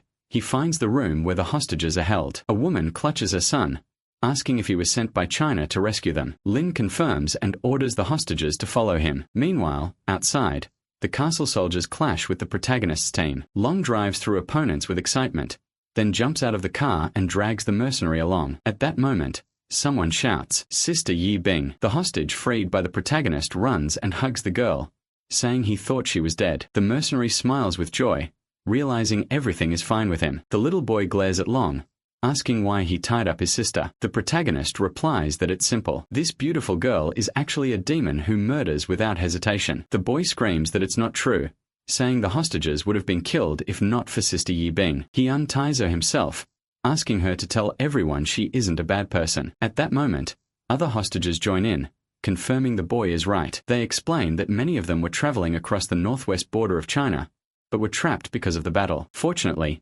Yi Bing came to save them. The protagonist decides to free her after learning this. The mercenary says he can rest easy, because her hands have never been stained with the blood of the Chinese people. She confesses she is a secret agent sent into the Sandwolf Squad, responsible for delivering information to the Chinese army. During her mission, she discovered that the three main forces, Sandwolves, Ancient Snake, and Grizzly Bear, are competing with each other. In this situation, the best option is to retreat. Yi Bing suggests this, knowing Lin would never back down. She was right. Lin orders Long to take the hostages back to the city. The soldier worries about him, but the protagonist admits he will advance to retake China's lands. Long laughs, saying he will accompany him. Yi Bing insists on joining too, claiming she wants to reclaim the territory of China more than anyone. Lin argues that without someone familiar with the area, it's impossible to locate the ancient territory of the snakes. The protagonist initially resists, insisting someone must stay and protect the hostages. But both Long and Yi Bing plead their case. Lin finally decides the best approach is to organize supplies so they can all leave together. After solving immediate problems, the protagonist thinks about his wife and hopes she is safe. The scene shifts to Axon's property. Ching suggests that the protagonist's wife get some sleep because she has been awake since yesterday. Shin doesn't respond. The subordinate tries to convince her, saying the Supreme would not be happy if he knew how hard his love had been working for the new company. Shin only says she wants to help the country as everyone else is doing. Her research shows that after one of the partners completely separated from the Gen family, he founded a new company capable of competing with the My family. This information might not directly help the country, but Shin is sure that soon Binhai City will fall into chaos. Her eyes drift to a frame holding the family photo. Lin and Rui are the most important people in her life. The subordinate, touched by the scene, mentally promises the protagonist that she will help his wife stabilize the situation in Binhai City and will not disappoint him. Night falls quickly. The protagonist sets up camp, lying down while gazing at his wife's photo inside the pocket watch. He kisses the image, promising to return soon. The next day arrives and the hostages organize the last supplies. Luckily, they have enough food and protection to continue on their own. The old man thanks the protagonist for all his help and promises the hostages will be fine, allowing them to head to Eagle City safely. Lin is grateful. Hours later, the group reaches the most chaotic city in the northwest. The invaders have turned it into a mess. Yi Bing says there's no choice but to keep moving. Long looks at the boss, asking if they should proceed, but realizes the protagonist has already advanced ahead. He considers following, but notices Yi Bing and Feng standing still, staring at the map in disbelief. They realize they are standing in no man's land. Long asks what that means. Yi Bing replies that this area has no master and is the most complex place in the northwest because superpowers don't work here. At that moment, the protagonist suddenly stops flying and begins to fall. Long exclaims that it looks cool, but Yi Bing scolds him, saying they are in deep trouble. Lin keeps falling. Meanwhile, a girl is bathing in the pool of her building. Everything seems peaceful until the glass ceiling shatters and Lin crashes into the water in front of her. Her subordinate rushes to see what happened. The protagonist still doesn't understand why his supernatural power vanished. Soon, a gun is pointed at his head. The subordinate doesn't recognize him, but the girl in the pool does. She realizes it's the Supreme and wonders how he arrived in no man's land so quickly. The woman becomes intrigued by Lin and hugs him from behind, asking if he is willing to be her lover. The protagonist quickly replies that he is married. She yells at him not to reject her so easily. Determined to conquer him, she slides her hand between his legs. In an instant, Lin grips her hand tightly and warns he won't hesitate to destroy her. The subordinate asks for permission to shoot. The protagonist loses his temper and crushes the man's gun with his fist. The woman becomes even more interested in Lin. Even without his superpowers, he still demonstrates incredible strength and fighting skill. The muscular guy throws a huge punch, and they all have to run because of the smoke. The man feels too embarrassed to admit he's not strong enough to beat that guy, so he suggests they tie him up and sell him. The girl gets really mad at how dumb he is. How are they supposed to tie him up if they can't even beat him? She then says they need to come up with something to earn South Supreme's protection. The smoke never ends, and far back, a woman asks a man to bring her something to wear. That's when our protagonist bursts out of the smoke and charges at them, but the guy quickly raises his hands and tells him to wait. His master is getting dressed, and it's not polite to attack a lady at that moment. Unfortunately for us, she's now dressed, and she says she'll be taking the protagonist to join her, asking what he thinks about that. He replies that, actually, he's going to wipe out the sandwolves, and that includes her. But the woman responds, saying he'll definitely agree to her terms. Showing off her seductive body, she says she has something he really wants, and maybe, just maybe, she does. But not everything that shines is gold. Our protagonist starts to wonder, does this woman know his true identity? Is that her plan, to blackmail him? But the woman says that Supreme must have sensed the strange magnetic field on Earth, and that it could mess with special abilities. She explains that without his powers, Supreme would struggle, but the protagonist says that won't be an issue. Still, she keeps talking, saying there's some ancient, mysterious seal in the Earth's core, connected to the magnetic field. If he removes that seal, his powers won't be affected anymore, and to find that place, he has to fully trust and cooperate with her. She asks if he's willing to do that. Sensing the malice in her voice, he asks what her real intentions are. Someone shows up and interrupts. A guy points a gun and asks if he's the one who fired earlier. Turns out, the woman soldier got captured, and we didn't even notice. The man calls our protagonist boss and says the others probably came because of the gunshots. He then asks how many of them came and which tribe they belong to. The guy says they're from the Sandwolves tribe. Our protagonist says they should leave now. The beautiful, seductive woman, with curves that defy physics, says they have the same goals, so they should cooperate. The guy with the gun blushes. His brain was somewhere else. The temptations are pretty obvious, but the girl suddenly pulls a weapon from her back and says they can't afford to be that careless. Of course, our protagonist isn't even fazed. For him, women are already deadly weapons, so what he's seeing now is just a deadly weapon, holding more deadly weapons. While they're talking outside the building,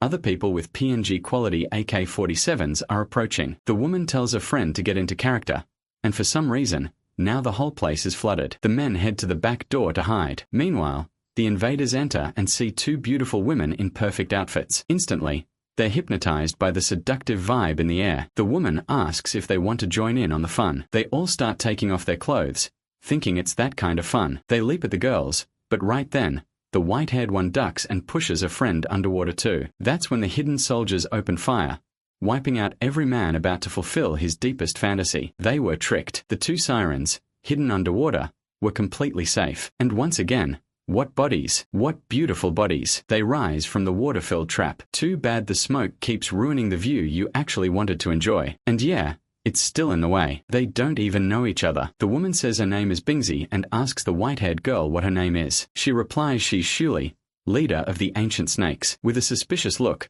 Bingsy asks what exactly she means by leader. They're clearly suspicious of each other. That's when our protagonist walks up and says it's all done. The man in the back asks if they can at least help carry the bodies. The pink-haired guy cheers, saying this victory was absolutely refreshing. The other guy, a real suck-up, takes the chance to praise his master, saying she worked really hard. But this ridiculous scene doesn't move our protagonist at all. He's just wondering what the real goal of the snake's leader is. Meanwhile, the story jumps to a new place. The woman is thanking the man for everything he's done. Without his help, things probably wouldn't have worked out. The man says she's being too kind. He was just doing his job. By the way, he hands her a list with the members of Beanhai's political and business alliance. Looking over the papers, the blonde girl notices lots of names, influential people involved in political movements. She questions why they're all from emerging powers. The man explains that she doesn't have enough resources to join the police and business alliance. She agrees and says she's truly grateful. Without help from many people,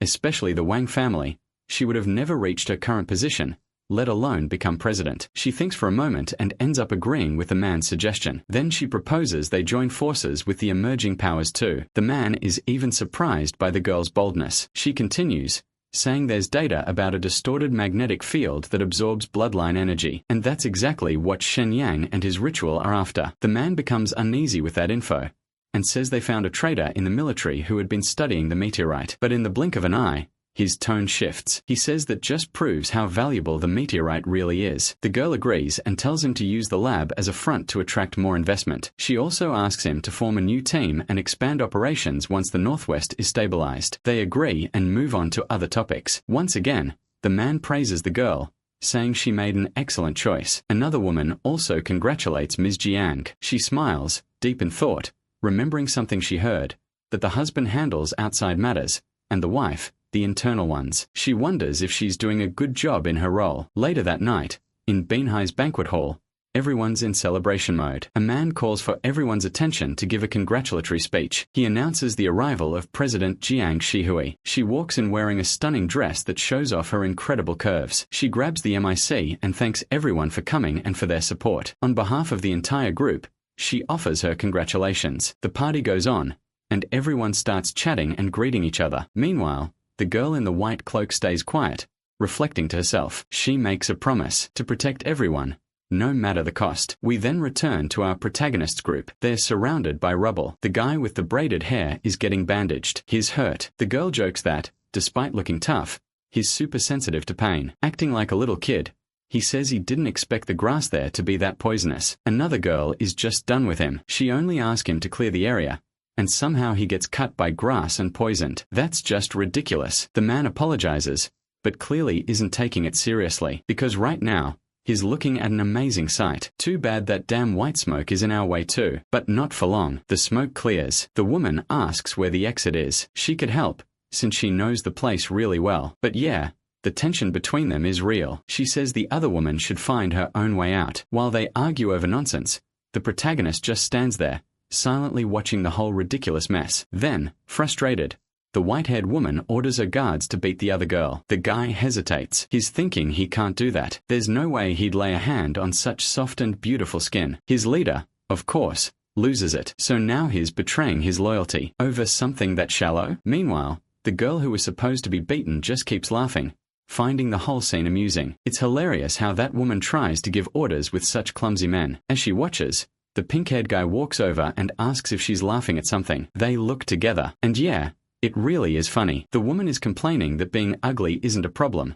but being ugly and disloyal? No, that's just unacceptable. The guy, trying to defend himself, says he may be ugly and disloyal, but at least is humble. So he's got that going for him. Finally, our protagonist has had enough and cuts off the nonsense. He says that's enough. Everyone needs to focus on the same goal. Trivial matters shouldn't even be on the table. That alpha attitude leaves the girl super impressed. She praises him and asks what he plans to do. The protagonist's friend comments that he's insanely powerful. Supreme Ling truly lives up to the name, but he has zero compassion. Meanwhile, the girl in the back is annoyed by his attitude, thinking that humans are complicated and irritating. A bird flies through the sky, which honestly means nothing to us, but the crew arrives at a new location by car. They say they're getting close to the ancient snake's territory. The pink-haired guy raises his gun and says that bird flying overhead is getting on his nerves. According to him, they should feast on its meat. But the other guy tries to be reasonable, says you can't just eat anything out there. What if the thing's diseased? Of course, that doesn't stop the guy from firing. The bird gets hit, and it's not just any bird, it's a vulture. A drop of blood lands on the pink-haired guy's head, but the bird doesn't fall. He wonders if he missed the shot, but he's sure he didn't. Looking closer, he realizes he did hit something, but not the bird. He shot the hand the vulture was carrying. Still, he's not discouraged. He says now he's gonna take it down for real. He lines up another shot, but someone interrupts. The annoyed girl is activating her powers. She focuses, ready to strike. But once again, that damn white smoke ruins the moment for everyone. She was just about to attack, when suddenly, a loud sound stuns everyone. The bird crashes from the sky, landing right at their feet. And the one who brought it down, it's him, our protagonist. One shot, no mistakes. They go check what that hand in the bird's beak was all about. The woman watching thinks something is definitely off. She notes that stuff like this doesn't usually happen in ancient snake territory. The protagonist walks over and comments that these people sure have a weird way of welcoming visitors, then asks what she's holding. She replies that it's the double serpent scepter, a sacred item from the ancient snakes that should control animals, but apparently had zero effect on that vulture. But our protagonist isn't even interested in the bird. He's focused on this, the human arm. Why would a vulture be carrying a severed human arm? Where did it come from? The guy with glasses steps in and asks to examine the arm. He says the blood's still fresh, meaning the owner could still be alive, or at least didn't die that long ago. Judging by the skin tone and texture, the arm likely belonged to someone from the old snake tribe. The woman is shocked. She hadn't realized it came from one of her own people. At that moment, a gust of wind draws their attention toward the village. She wonders, could the enemy have already launched an attack? Then we cut to a different scene. The central gymnasium of Binhai City. Someone's analyzing a map with the positions of families in the east, west, and north. With war spreading and scouts on the move, spies could be anywhere. They need to act fast before the army advances. There's fear that scouts, maybe even soldiers, have already infiltrated Binhai. The woman shouts, asking if the black armored army is ready to protect Supreme Lee's family. The soldiers pause for a second, then shout in unison that they are. She says she's proud of their spirit. A man with an eye patch steps up with urgent news. He says the Azure Dragon is already positioning special forces across the 8 main streets of Binhai. The woman gets mad and asks if he's stupid for yelling classified info like that. But since the damage is done, she tells him to point out exactly where on the map they're stationed. He awkwardly scratches his shoulder and says he'll do that right away. He steps up and says the Azure Dragon is wherever he was thinking. But the truth is, he forgot. After thinking for a bit, he points to Honglong Street, then reconsiders and says maybe it's the Lufeng Clinic. Ching stays alert because the Lufeng Clinic is where Rui and Dr. Li are. Without hesitation, she decides to check every place showing strange movement on the map and tells the officer to go with her. The subordinate has a bad feeling, believing that some enemy already knew she would place special soldiers to spy on the center of Binhai. If she is right, the enemy has likely gone ahead. As they walk through the streets, Ching asks where the people he planted are. The man points to the corner. They continue moving, and the subordinate questions whether the officer used a car or came on foot. Asura just says she will know when they arrive. Ching suspects there is a traitor in the Black Armor Army. The officer is not very smart, but she cannot think of any other traitor besides him. Years ago, Asura was often beaten for stealing. He was never satisfied, even after joining the Black Armor Army to make a living. Ching feels like finishing this guy now, but she hesitates because of Asura's superior. She decides to wait and maybe lure him to her territory. Soon, Ching meets the special forces that the officer planted. Suddenly, she attacks and neutralizes the two men. One of the possible spies accuses Asura of lying to them. At that moment, the man takes control of his clothes and presses a button, saying it's time to start. Ching is surrounded by several cars. Using her spy trampoline, she jumps into the air and asks what kind of mediocre trap this is. Her goal is to finish the traitor first,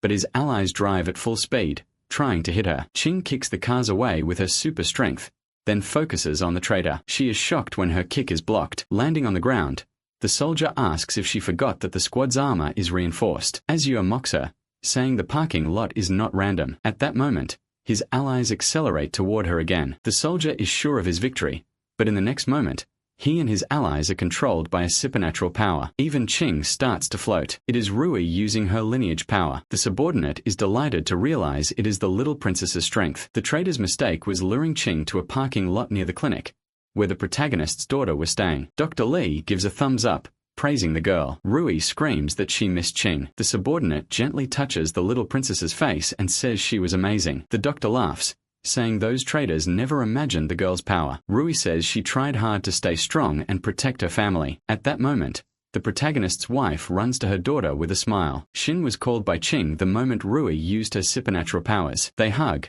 and the mother bombards her with questions, wanting to know if Rui ate well during her cultivation and if she obeyed Master Lee's orders. The man confesses that Rui obeyed to a certain extent. Ching quickly changes the subject, congratulating the protagonist's wife for the success of their political and business alliance. Shin admits she needed to talk about that. Her sad expression reveals that things are not going well. She confesses it is harder than she imagined, but is willing to overcome all barriers for her family. Rui hears this and immediately asks where her father is. Shin promises they will see him soon. Meanwhile, Ching steps away, feeling lost as she didn't expect a traitor inside the Black Armor Army. Still, she is determined to protect the protagonist's family until he returns. Later, Asura is brought tied up to the office. Ching forces him to tell the truth. The man says he has no family or friends, so the only thing she can threaten is his life. She brings the blade close to his neck and says it's fine if he doesn't want to talk. She takes the controller the traitor was hiding in his mouth, breaks it, and finds a card with information about the person who ordered Asura to betray the army. The officer finally speaks,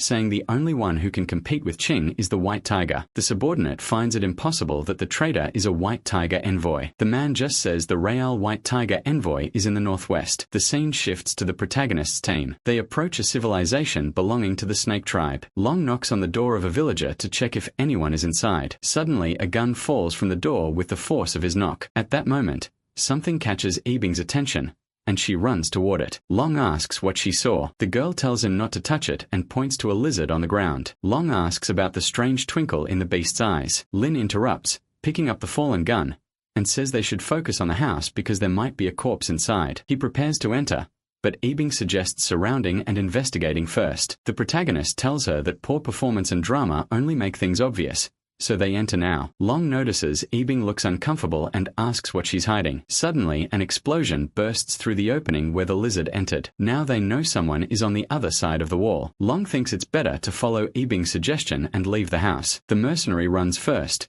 but is stopped by the subordinate of the Snake tribe leader. Lin uses his lightning power, placing his hand in the opening. The wall breaks, revealing a corpse covered in scales. Nerba carefully examines the man. He belongs to her tribe. For some reason, the protagonist believes this man is the same lizard that entered the opening. The idea makes sense to everyone. Nerba accuses Ebing of turning her tribe members into lizards. Long restrains the mercenary, threatening her if she doesn't tell the truth. Nerba bids farewell to her tribesmen, while the Snake tribe members look shaken. Ebing gives a scary, satisfied smile. Suddenly the corpse swells, blisters forming on his skin, and explodes in front of everyone. The protagonist's team is shocked. Meanwhile, the tribe leader threatens to finish off Ebing. Long still holds her to prevent escape. Nerba decides not to wait and charges with her staff. The mercenary needs Long to free herself, then pulls a hidden gun and points it at Nerba. At the same time, Lin and Feng aim their pistols at her. The protagonist advises her not to act rashly. She agrees and throws the gun to the ground. The hero asks everyone not to attack Yibing and lets her speak. The mercenary confesses she did all this. She is a white tiger envoy and a double agent. The northwest border has been the scene of constant fights between the Sandwolves,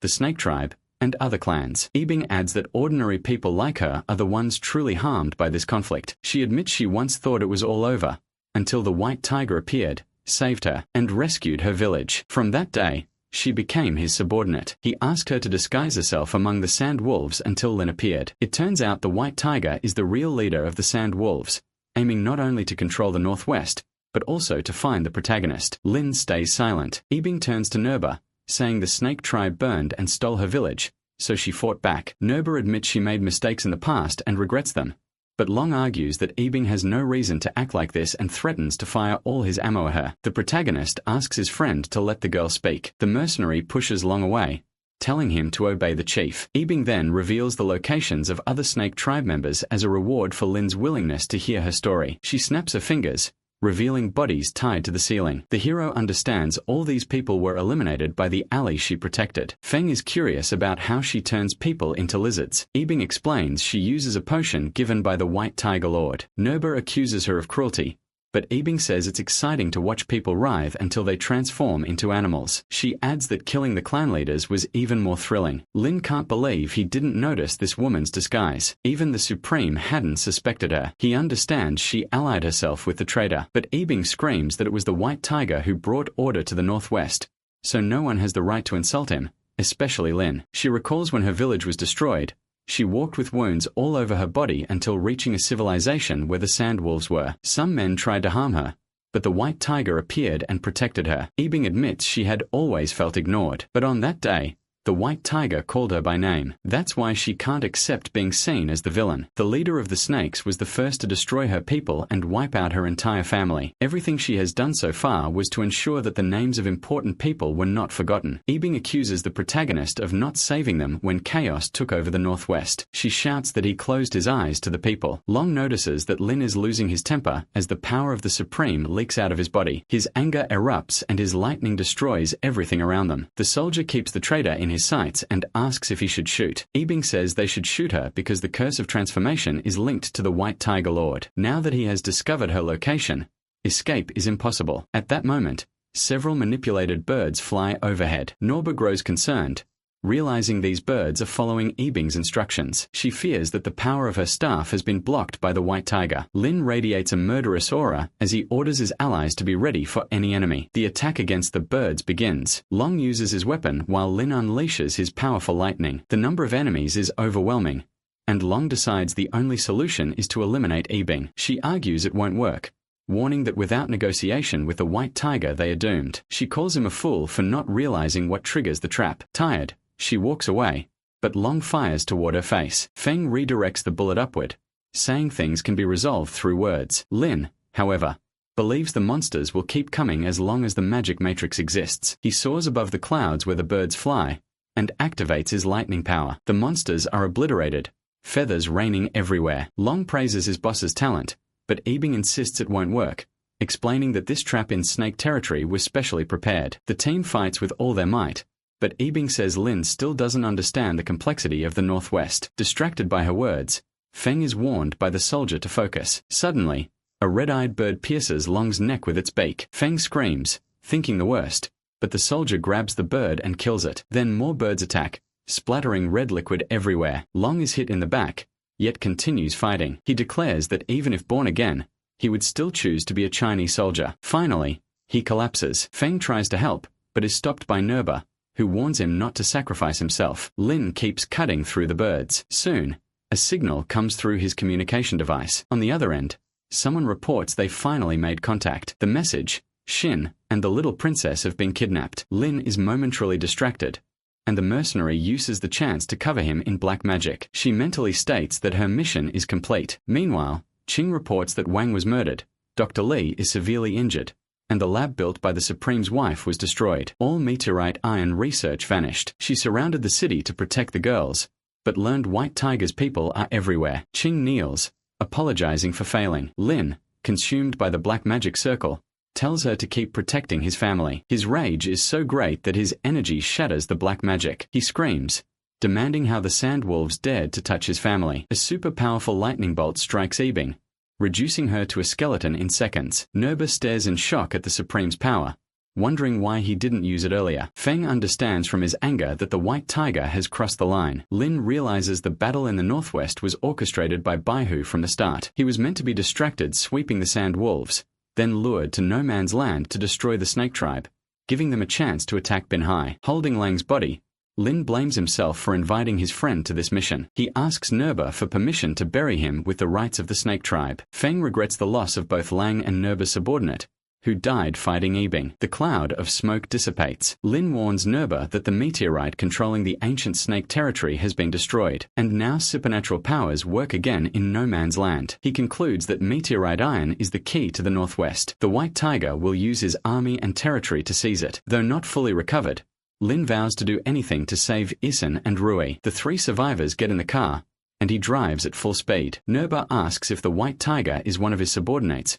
feeling betrayed. Lin replies that her influence in the Chinese army ended years ago. There were once 4 powerful soldiers, Zilong, Baihu, Shang, and Xuanwu. They now conserve their forces in different places. Zilong was always by his side. He thought the white tiger stayed in the west, but months ago he learned the man moved to the northwest border. Feng admits he once believed the Supreme and the white tiger would get along because they are both orphans. He jokes that maybe the man is just obsessed with cultivating his will. Nerba dislikes the joke and vows to finish the white tiger, whether he cultivates or not. Lin suspects the white tiger's rebellion is tied to Shenyang. The scene shifts to a beautiful waterfall. Feng was right. The white tiger is focused on cultivating, cutting the water effortlessly. A messenger interrupts, reporting that Ebing completed her mission but was murdered. He asks if she will be honored as a martyr. The white tiger smashes the rock beneath him and coldly asks who she is. The messenger, trembling, says she was the girl planted in the Sandwolf squad. The white tiger orders him to fetch the sergeants. Back in Northwest civilization,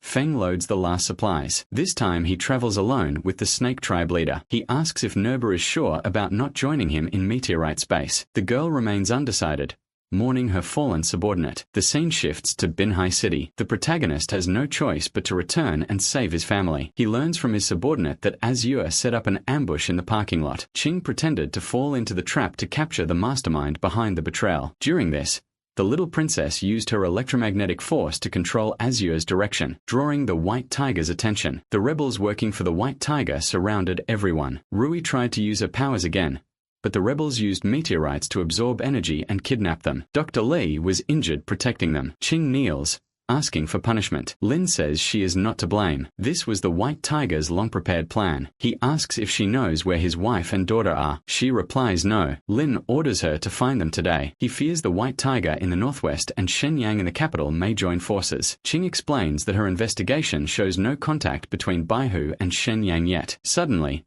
a roar interrupts the conversation. Qing looks back and sees wolves approaching, wild and ready to bite anyone. The protagonist doesn't move. On the other hand, the girl is prepared to protect him. This makes Lin have an idea. Instead of dealing with 2 enemies, it is better to disperse his forces and use Shenyang's power to contain the white tiger. At this moment, the protagonist wastes no time and tells Qing to go after his wife and daughter. In the blink of an eye, the girl simply disappears into thin air. Now the protagonist says he will put an end to the wild dogs. The scene changes to the royal palace. Shenyang receives the news that Lin has returned to Binhai City. The Dragon Lord wonders what the Supreme may be planning. The servant says that Baihu took advantage of the Supreme's trip to the northwest to suppress the rebellion and capture his wife and daughter, so he assumes that Lin has returned to save them. Shenyang laughs, asking how Baihu managed to capture someone from Qing. But soon his mood changes when he realizes that maybe this action of Baihu is because he wants to occupy the city of Binhai. The servant gives more information that makes Shenyang drop his glass of wine. His spy said that the Black Armor army was totally controlled by the White Tiger. Suddenly, the Dragon Lord screams,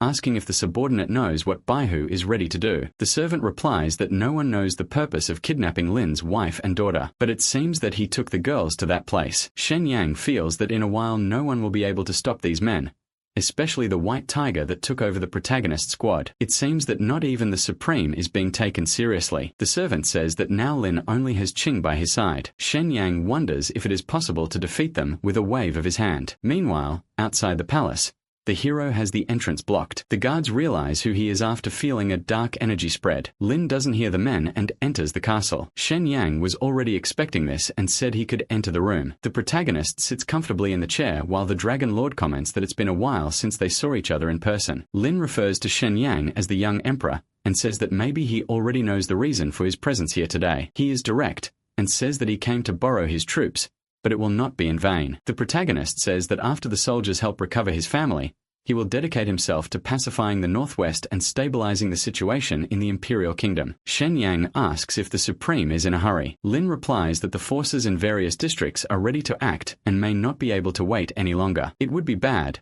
especially for Shen Yang, because his position would be in danger. The Dragon Lord realizes that even without a wife and without a daughter, the protagonist remains rampant. Without wasting time, he agrees to lend his troops, but the front barrage is his electromagnetic force. Lin says he understands what he means. Shen Yang is talking about the ultimate sacrifice. He decides that he will inform about the electromagnetic force when the time comes, so he takes the royal family badge and gives it to the protagonist. Lin says goodbye and leaves the palace for Shen Yang. No matter how powerful a person is, he can become a puppet when he has worries. On ordinary days, the Supreme would never ask for help from his enemy. A few minutes later, the hero gets a car and receives the news that his wife and daughter have been located. They are in the green space to study exotic matter. King says that he has already checked and the security around the building does not seem to be strict, so it is possible that this is a trap of Baihu. Lin replies that this little trick can't hold him back. He leaves her in charge to organize the soldiers and send them to the lab. The scene changes to Rui in an analysis tube. Baihu is surprised that her electromagnetic force has not reacted. He assumes that it is because Rui is very young and her electromagnetic energy has not yet been fully developed. At that moment,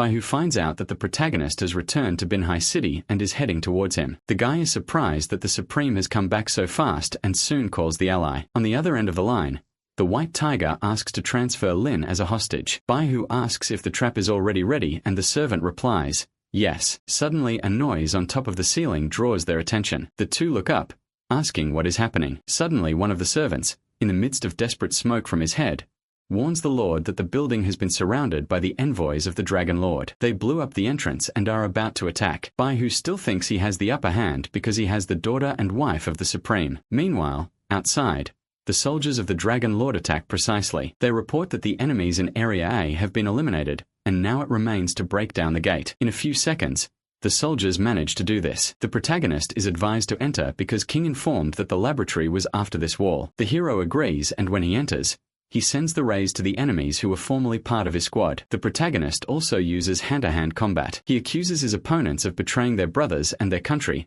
and now they still dare to draw the sword against their former leader. The soldier neutralized by the protagonist replies that he is just following his orders. The Supreme stops beating when he hears this. He walks away and then asks if the soldier is still willing to fight him. The man just warns that Shin and the little princess are in the lab opposite. Shen Yun's soldiers think it might be a trap, but the protagonist believes it will just be another cheap trick. He puts his hand on the scanner and the door opens, allowing his entrance. Lin's soldiers stay alert because the room is filled with fog. Suddenly, the door closes behind them. A silhouette appears in the darkness. The protagonist's attention immediately turns to his wife and daughter, who are unconscious and trapped in a machine. Baihu spreads his arms and says he is happy to see the Supreme appear. The protagonist screams, trying to wake his family. Rage fills him as he attacks Baihu with lightning, but the man easily dodges and mocks that the Supreme is too weak. Lin keeps attacking, refusing to back down. Suddenly, a portal opens beside him. Baihu admits he didn't expect the Supreme to use electromagnetic force,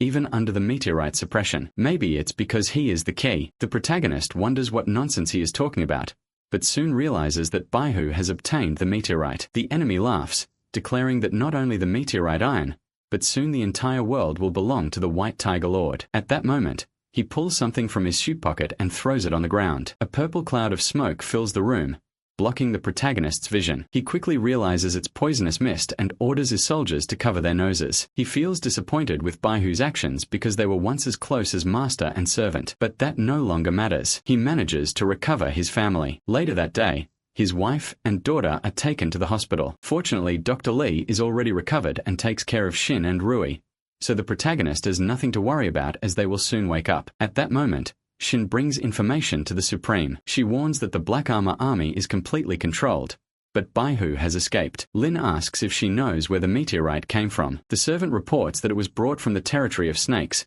and that the insulated laboratory studied ways to control electromagnetic force. Suddenly, the protagonist punches the wall, leaving it crumpled. Today he realizes that Baihu is just a puppet of the White Tiger. For Lin, it's clear that the White Tiger's ambition is growing. He even dared to involve Shin and Rui in this mess. It's possible Baihu will hold strong now that he controls the Black Armor army's military power, but it won't last long. As the conversation continues, they plan how to locate the White Tiger. Suddenly, the protagonist's wife wakes up, and he is startled. Shin hugs the Supreme, relieved, saying he is finally back. Lin hugs her back and apologizes for the delay. They talk for a while. She feels no difference in her body and realizes the protagonist is unharmed. At that moment, their daughter enters the room. Both parents look at her with joy. Shin feels relief while the Supreme turns to his wife, telling her he missed her very much. Rui understands his concern about protecting his family and explains that's why he needs to leave. Stroking her hand, he promises that once he gets rid of Shenyang and Baihu,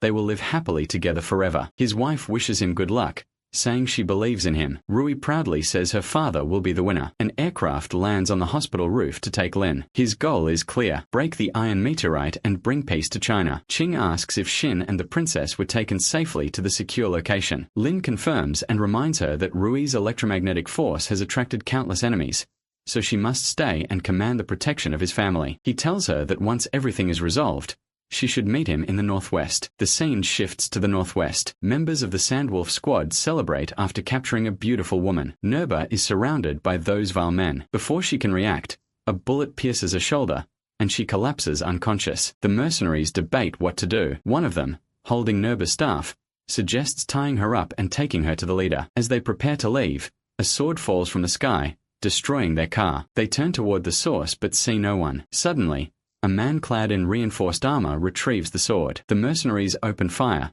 but the hooded warrior wields the blade so fiercely that flames burst from it. In moments, several mercenaries are cut down, while others flee and hide behind rocks, only to be hunted down. The armored man notices some soldiers escaping with the remaining vehicle, but chooses not to pursue. He grabs one of the mercenaries who stayed behind, demanding to know what happened to the Snake Tribe's territory. Trembling, the man reveals that the White Tiger destroyed it and stole supplies. The armored warrior presses further, asking why they captured Nerba. The mercenary stammers, nearly struck by the sword, and blurts out that they had no real intention. They just found her and abandoned her staff. The warrior takes a deep, angry breath and walks away. Meanwhile, at China Central Training Base, Qin brings Shin into the facility, explaining it's the safest place in the entire country and also where the Supreme trained his troops. Qin asks if this was ordered by Lin. The subordinate confirms, adding that Shin doesn't need to worry because they are safe with Xiao Ying, a former right-hand man of Lin and an expert in electromagnetic force. Relieved, Shin says she trusts him, but wishes she could do something more for her husband. At that moment, the subordinate remembers something, and asks if she recalls the necklace her father gave to Rui. She replies that she never managed to decipher that relic. Qin suggests asking Xiao Ying, as he might understand its secrets. Shin agrees, calling it a great idea. The scene changes to the next day in the Snake Tribe's territory. The armored man cooks lunch, boiling a snake in a pot. Voices echo nearby. The protagonist walks alongside a local villager. The old man tells the Supreme he hasn't seen his friend since he left the northwest, and that the Sand Wolf squad has remained quiet since then. He adds that yesterday, a tall, strong man with a fierce gaze descended from the sky, slept in the square with a huge sword, and did nothing. The villager points him out. Lin approaches Xuanwu, saying it's been a long time since they met. Xuanwu removes his helmet, explaining that he cut ties with Baihu long ago. Recently, the traitorous leader instigated the Black Armor army to rebel, and now they hunt him. Xuanwu says he has been searching for Lin since hearing of his awakening. The protagonist asks about Suzaku, and silence follows. The villager offers water, then asks why Master Xuanwu carries the staff of the Snake Tribe leader. The armored warrior replies that he recovered it when he arrived, and found soldiers attempting to capture Nerba. Lin warns his friend that Nerba, the staff, and the meteorite are closely connected. The White Tiger likely needs all three to advance his plan. Xuanwu agrees, saying it's unlikely to cross the meteorite without Nerba. The scene shifts to the Sandwolf territory. Nerba hangs from a wooden cross, watched by mercenaries. The protagonist knows it's a trap, but refuses to retreat. Xuanwu receives the order and falls from the sky, crashing among the mercenaries. The landing sends men flying, triggering their trap. Bombs rain down on Xuanwu. Lin yells for his partner to back off. A silhouette appears atop the Sandwolf castle. A man mocks the protagonist, asking if he really thought he could just break in. He points to the side, showing hostages the protagonist once saved now being threatened again. The retired soldier shoots one of them, and warns the Supreme not to approach. Lin ignores the warning, anger rising. The old soldier casts a sand mist, masking their movements. The protagonist realizes they are using the sandstorm to compensate for the power outage. He shouts that he will handle the situation while his partner rescues the hostages. Xuanwu grips his sword and charges forward. Bombs rain from the castle, but he leaps through the flames. The castle's forces intensify, the ground trembling. The protagonist warns his friend not to overdo it. Xuanwu stabilizes the stone platform holding the hostages, buying time for Lin to save them. The plan works, but the old soldier still has a trick left. Suddenly, the ground beneath the Supreme collapses. The real trap is an underground crusher. The old soldier escapes in an airship as Lin is swallowed by sand. Struggling, he's pulled down until something in the sky catches his eye. Huge birds swoop down, lifting him from the crusher. They are controlled by Nerba. Enjoying the story so far? Hit that like button and drop a comment to let me know what you think about this manhwa.